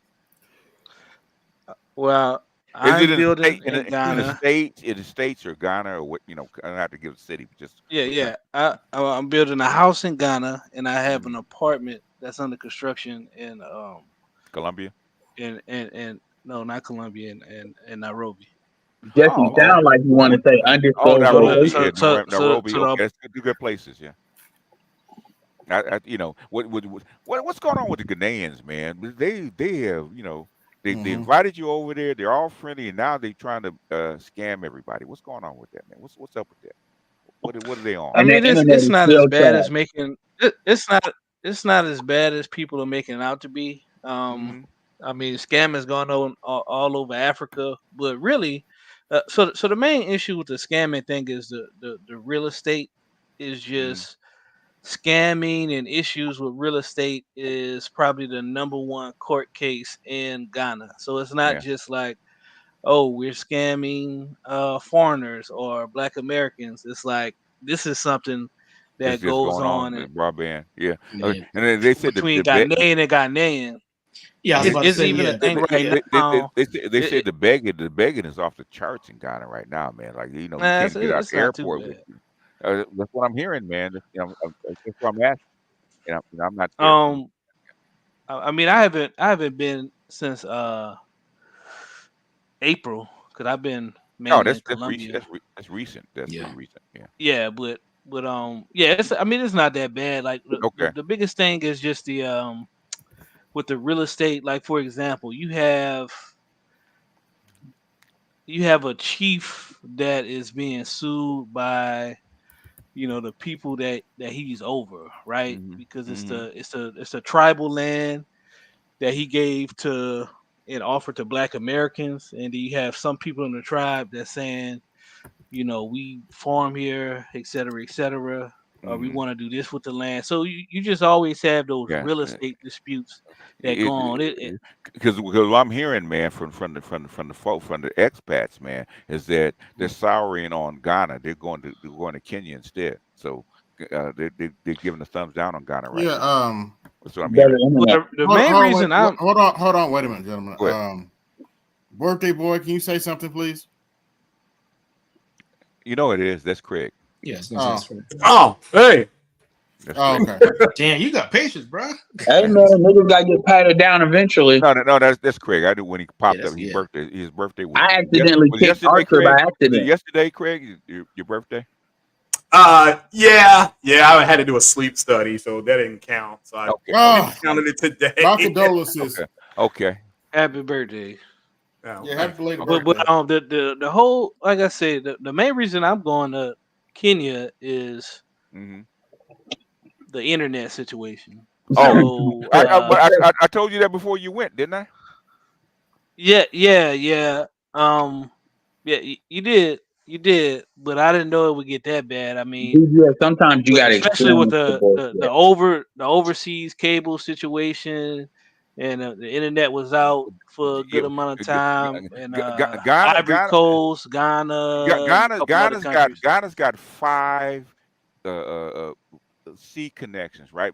They don't do the 5G? build out.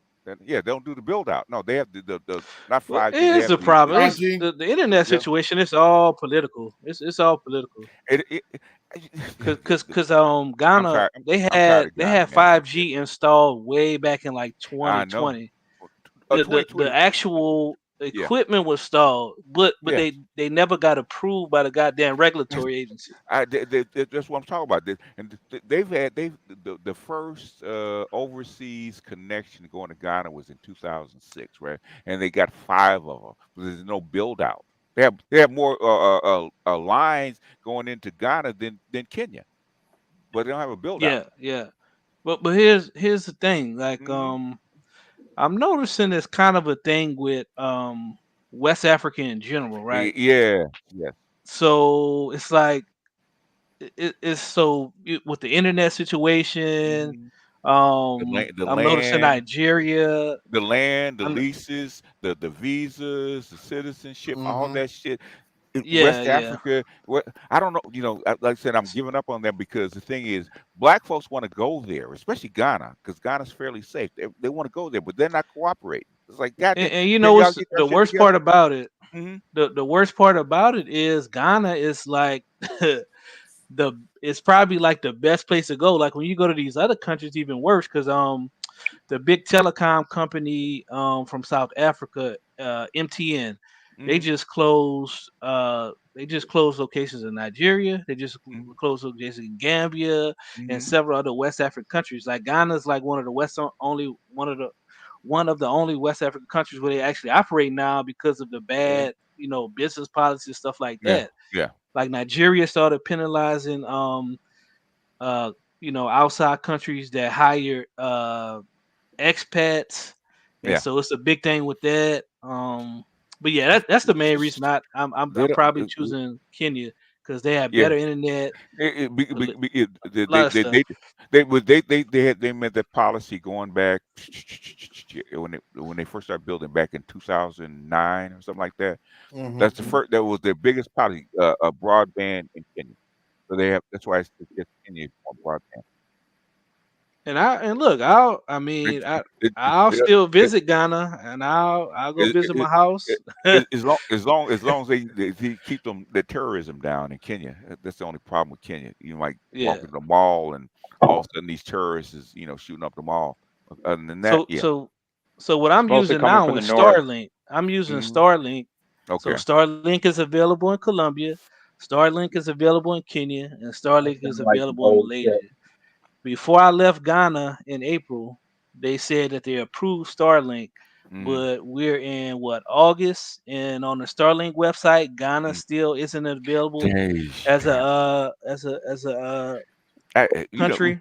If we had reparations, man, we just go ahead and give them their goddamn money and tell them shut the fuck up. Hey, y'all get together. Give us a goddamn citizenship. Take this little wad of money and do business the proper way instead of penny pinching and stealing slowly. Take it all. Yeah, it's dumb, man. It's so stupid. Yeah. And the thing is, that's who they are. That's who they are, man. That's why sometimes they frustrate me. Go ahead. The thing is, the thing is this: you can use we'll wind it up. We'll wind it up in a minute for you guys. Yeah, you can use Starlink in Ghana, but Starlink just Yeah, that's announced a couple months ago that if you use it in an unauthorized country after past 2 months, then they're going to suspend your account. Yeah. It's shout out to Ukraine. But yeah. Yep. Yeah, I just heard that I think allegedly Israel made strikes on Hezbollah or something. Yeah, 6,000 rockets according to the IDF. I saw that about 30 minutes ago. Oh, it's on and popping. Then we'll see. Yep. That's all I'm gonna say about that. We'll see what China and Russia have to say about it. So BGS, let me just say one more thing about the scamming thing. So it's a brother, an associate of mine. He's Ghanaian, but he went to college in the U.S. and he moved back to Ghana no, he's a younger guy. Okay. He moved back to Ghana probably a year before I did, and he's been in court for 2 years in a property dispute. And he just got ruled in his favor a couple weeks ago, and he's going back because he has footage of the people he was in dispute with of stealing shit off his property. Oh yeah. It is so that's what I mean. It's not. I mean, they're not gonna kill you, but they will steal from you. Yeah, it's a general thing, and they don't really have like armed robberies and stuff like that out there. But as far as like land, they're going to land that's like if you got some coconut trees, some trees, or fruit planted, they're going to steal that. Yeah. So you have to hire like security and stuff. It's little stuff like I think it was Adrian was telling me that when the Delta flies into like Lagos, Nigeria, and have armed security. He was actually robbing the pilot. Man, Lagos is like Ghana on crack, man. It's like a crown crack. It's like, how can I say this? It's like way worse. Like it's like Ghana. Ghana, they'll steal from you in a nice way. Yeah. But in Lagos, it's like some strong arm type stuff. Shit. It's like Mexico City. Yeah. But anyway, let's go ahead and get back on track. So what are you saying, AB? Well, first off, Gabe C, calm down. But other than that, okay, I got it. Don't worry about him. I got him. Okay. All right. Well, what did you want to talk to Craig about? Craig was saying something in the chat. I said, come on up and say it. You don't have to say it in the chat. That's what the link's for. Okay. Well, what I was saying in the chat, there was a gentleman after AB played Joy Reid. He was a gentleman in the chat said, why are black women so obsessed with calling people broke? And I said, because they're projecting. Pretty much what I was saying in the chat. Like there's actually they have video of black women going to like restaurants with pre-cooked food and sitting at the restaurant. Yeah. Oh yeah. Wow. Is it that bad? Yeah. It's that bad. Yeah. Yeah. And another woman that's new. They call another black woman running out of a Red Lobster. I think it was Red Lobster. This is on video because there's all kind of like cop cam and all those videos on YouTube, different channels, and you clearly they arrest. She's yelling and screaming at the employee outside, and then when the cops came and they put her in cuffs, she started crying. So it's just like they're upset, and again they don't want to be associated with poverty anymore, so they're trying to associate themselves with luxury, and that's again this has been asked and answered, but that's why they're obsessed with people being broke. They're the ones who are the most evicted. They're the ones who owe the government more money than countries owe the United Nations, but they say everybody around them is broke. So and you know what's crazy about that? That's the last show I did on my YouTube page. With I think you came up on that one, BGS, about them being the number one evicted. That was a couple years ago. Yeah. It's only gotten worse. As far as Harris's lack of policies, I specifically said, and I've said it for the last 3 panels I've been on and my own little dog poo show. The fact that she's not had to have any policies, yet she's in a statistical tie or in some polls is leading, that shows you what a bad candidate Trump has been. And RFK in Arizona, the AB played that clip in 1 minute and 50 seconds, did what Trump and Vance should have been doing for the last 30 days, just talking about the policies. But That's all. did you all not say that she would actually hold her ammo and present her policies during the convention? But I didn't watch the convention because I'm not voting for Kamala Harris. So What I'm there's no saying, reason for me to watch the well, convention. she didn't present any. Okay. Okay. Well, again, she has what? Hold on. The debate is in 20 days. So at that point, she has to come out on top. And as far as the polls, after the press has done what they've done with the Ukraine and all this other bullshit they've been lying about, I don't trust the polls either. Well, that's fine. That's fine. I mean, the same polls have Trump polling much better on economy because of the right-wrong track. It has Trump polling much better on immigration. Has Trump polling much better. So maybe they are off. I'm not saying they're off. I'm saying they're lying because I don't believe. Okay, yeah, like I said, that's fine. I look at them and I color my map based on what they're saying, based on 538. Now maybe they still was wrong. I mean, they thought he was a viable candidate for 2 years and knew he couldn't run. They didn't say shit. Oh yeah, I know. Yeah, I don't trust them. That's why I don't go by the polls and by why I'm running. Go ahead, James. I was going to say this to my brother. The thing that is very disturbing is that people forget that the main media platforms, CNN, MSNBC, do not have the same large following as independent media does.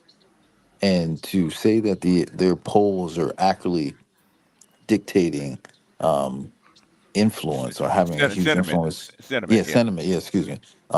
Is false, because if Joe Rogan can draw, we're talking about 3 times the number of the audience and say XYZ for this political candidate. Just like I sent an email to BJS Sauchi on the next interview Trump's about to do with a former Navy SEAL in the circles that I know of. And he has on his YouTube platform close to 2 million views. I don't even know how those poll numbers are even correct when independent media is really dominating the influence of American voters. It's not about them being correct. Hold on, wait a minute. That interview with Elon Musk and Trump gathered like 1 billion views. Yeah. So what I'm trying to point out is this narrative that these polls that are coming from these alleged media giants, when they're firing people. They can't even, you know what I mean? But these same polls were being lauded, James, when Trump was ahead. All polls shows is trends. It doesn't matter because they can't sample everybody. They'll sample 1,000, 2,000. Again, like I said before, if you sample 100 people and 6 on Coke and Pepsi and 60 choose Pepsi, they will say the majority of people chose Pepsi. Then in the little bitty line, it'll say based on our independent polls. Who's doing the polls? Well, again, I'm using 5. No. I don't know who he's using. I know he uses AAA. He uses AAA polling, but he's the same guy who had Trump ahead. No. Who's actually doing the polling? That's what I'm saying. Who's well, that's what I'm saying. Yeah, I can show that. I'll show that tomorrow. No. I'm saying to say this, right?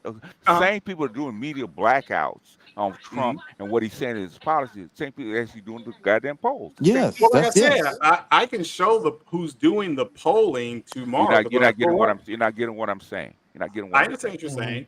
Well, repeat back to what I just said. You said why I said it. Why you said it? I believe you're saying it because you're saying it because of the polling. You don't trust the polling. You just said no. I said the same people doing the polling, the same people that doing the media blackout and distorting the news right now. That's why I don't trust them. That's what I'm saying. It's fine not to trust them. Yeah, it's fine not to trust them. That's I why specifically say when I do my podcast, I say these are just the numbers that we have. I understand it. What I'm saying is why when you guys come on here and use the polls, it's why she's going to win. I didn't say that. I didn't say that. No, he's not saying you. I didn't say she's going to win. I said based on the polling, she's either in a statistical tie or she has pulled ahead in some polls. What I'm saying is the reason that she's not presenting policies because she doesn't have any. Fair enough. Yeah, like I said, I didn't watch. I'm not going to watch a entire convention to listen to a group of people that I have no interest in voting for. I did watch her accept the nomination because that was actual living history. You don't have to watch her. It'd have been in the news. That's fine too, but it's not there. It's not there. Okay? Yeah, and what did I just say? I specifically said the fact that she's not had to present policy and she still is statistically tied. It shows you what a bad candidate Trump has been. That's it. According to whom? But then you came back and said something about the polling. You don't believe with the polling. Exactly. I said, okay, that's fine. In other words, you said he's a bad candidate according to whom? According to the polling that you don't trust. And who's doing the polling? Who's doing the polling? Okay, that's right. And I specifically said I will address that tomorrow night. I can show you where they're getting their numbers from. Okay. Now, who they're polling, how many they're polling, that I don't know because it doesn't break it down. Give me your top 5 off the top of your head. The top 5. As far as polls, yes. With Wall Street Journal. Yes. Who else? They tilt more right. Rasmussen tilts more right. CNN tilts more left. CNN, okay. Yeah, tilts more left. You told me to give you 5. Okay. Keep going. Who else? Fox News tilts more right, and the Times. Those are 5. Basically, all 5 of them motherfuckers have been lying for the past 2 years. And they're struggling. I specifically just said that's fine. Whether they're lying or 100% truth.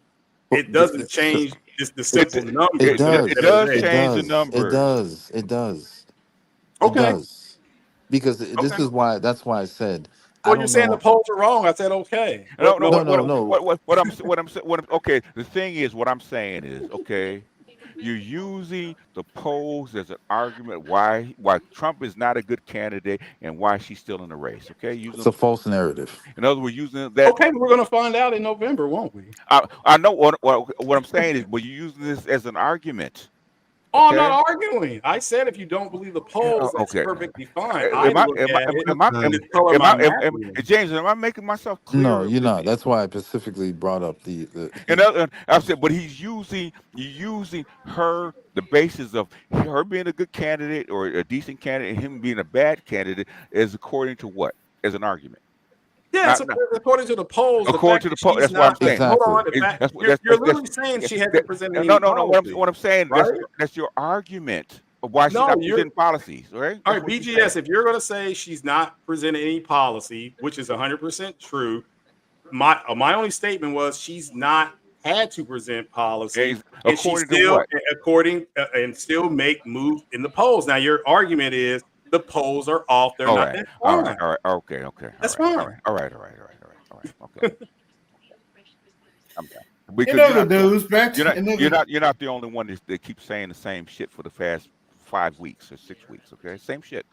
Well, I mean, all I can say is this: in regards to the media platforms, the big 4, they are not, as much as they tried to make it seem like this woman is. Yeah. Yes, right.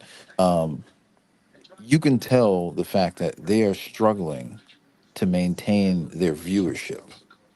This is right, and this goes back to my original thing when it comes to these polls and this information that they're trying to force feed the world. When you look at, like I said, the Joe Rogans, the Sean Ryans, Elon, these alternative platforms where people, not only the viewerships are high, but the massive sharing alone, where this goes back to this small machine that's trying to say, well, she doesn't have to do this, where at the end of the day, that small machine that can't even hold their viewership to the candlesticks of like the guys on Spotify, these independent outlets. The Wall Street Journal just put in an article that Ukraine and some generals blew up the fucking pipeline in Germany. Yes. Okay. Yes. Which is bullshit. You can't trust these They've been saying this kind of shit for the past 3 years. You can't trust these motherfuckers. Yes. Okay. But you have an insider who is well respected, was the first to come out, and no one's denied that. But all of a sudden, Wall Street wants to come out and just say, "Oh no, these Ukrainians." Come on. Yeah, what I'm saying is, if you're gonna make an argument about who's in front and who's behind and stuff like that, do something besides just say depend on one source, which is polls. Okay, that's all I'm saying. I think we'll see. Next month. I've really been waiting more so next month for early. Talking about September, the Yeah. debate. Okay. Yeah. Well, yeah, the debate, and for people who are gonna, vote early. So I mean, that's really when I'm gonna really start paying attention. My thing is, I will do a paper on this. Can they shove this horse shit down our throat and make us accept it? Okay. Well, yeah. I mean, this is the thing I'll say just to end on this note for me. The more that Trump does these independent interviews with a large demographic from guys in the military side, the social media side, all these bits and pieces that have not only just direct following, but just like the realist side, the Tulsi Gabbard side, the Schottenheimers. Like when you have these individuals, right, having access to Trump, where they ask him direct questions, and Kamala stays in the background, there's no way this woman is going to be prepared for the September debate. Well, we're gonna find out. Yeah. I mean, seriously, we're gonna find out. It's a prosecutor, and she's up against a convicted felon. So let's just, and Trump's very good. And I've said this. Trump's very good on Intellectual his feet. convicted felon. How many tests does she have to fill before she actually say? Oh, that I don't know. We're gonna find out in September 10th or 12th. It's something like that. It's in 22 days. All this will be answered. Either he's gonna go out there. We said that about the convention. All this stuff is gonna be answered. Yes. Okay. Well, yeah, and I've said this 100 times. If you're not going to vote for Trump, it doesn't matter what Harris says, or doesn't say. What I'm saying is, I'm getting tired of in these circles and in these arguments, the same shit pops up, and when it doesn't come about, we actually reverse their field. Okay, we didn't mean that. Okay, we'll find out on the next go round. Yeah, how much or you the gonna next kick the go can round. down the road? Yeah, you kick the can down the road. That's fair. Because like even the email I sent to to the group, right?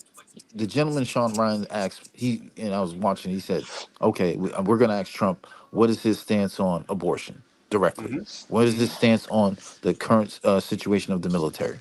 What is your current stance on the direct border? He's not sugarcoating anything, right? Yeah, that's a good question. Right, but this is what I'm saying.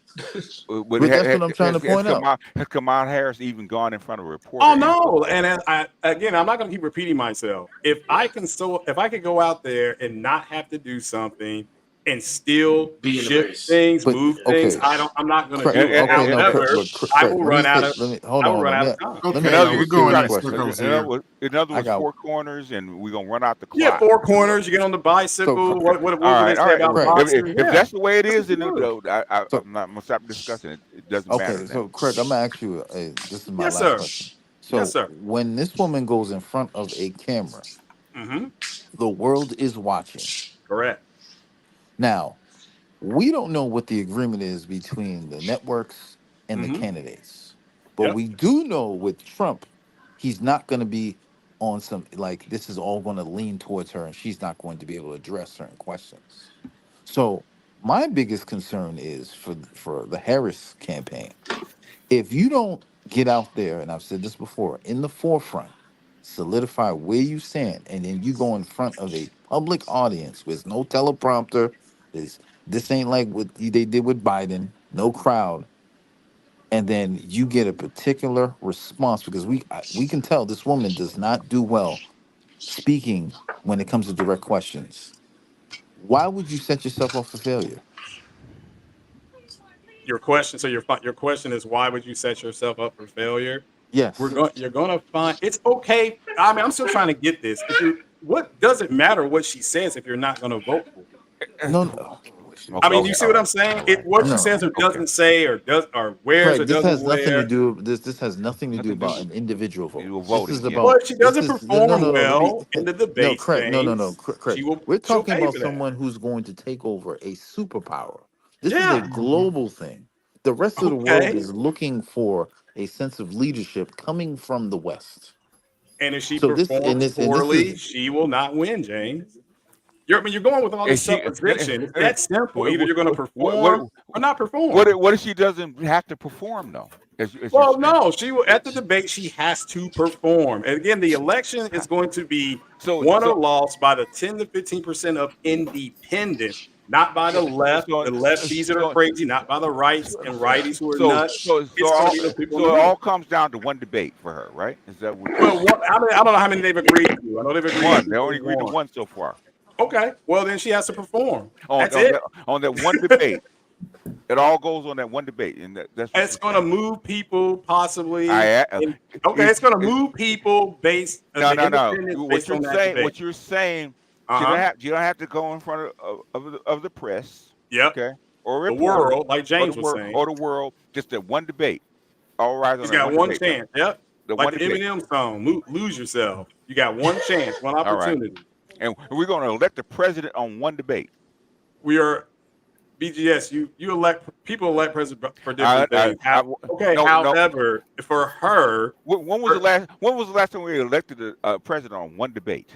One debate? Well, there's ever just been one debate. That's why I said it. I thought Trump said it would be more debates. Craig, they only agreed to one so far, unless you know something I don't. Yeah, that's fine. Usually there's more than one debate, but like I said, they've only agreed to one. They only agreed to one. Okay, well then she's got to knock it out of the park. In other words, she hasn't gone to a primary. She's never been had a vote cast for. Right. Okay. Right. We're going to elect the president on one debate. Is that what you're saying? That's what it could come down to. That. All right. He hasn't even done an independent interview. I don't even. He hasn't had to do an interview to move numbers. Okay, y'all got to get that through your heads. Have you ever seen a box? Okay.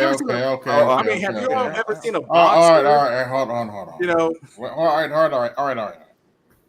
I'm about to shut down. I'm going to bed. Yeah. Basically, if that's the state of the nation where we're willing to put all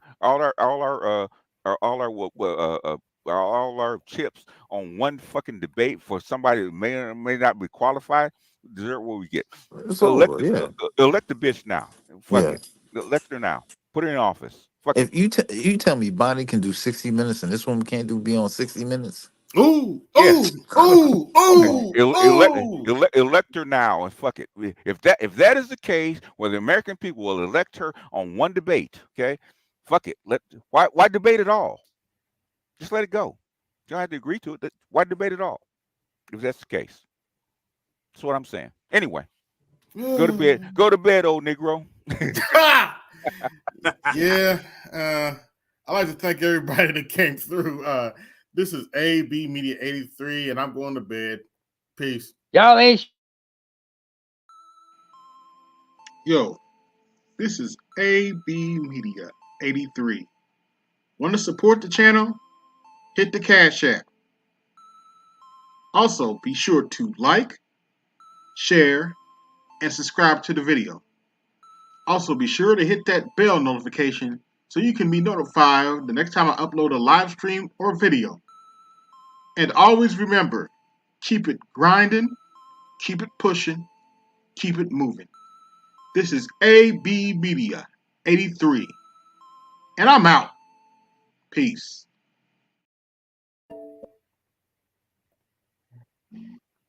I just want to say, y'all ain't shit, and God bless y'all for it.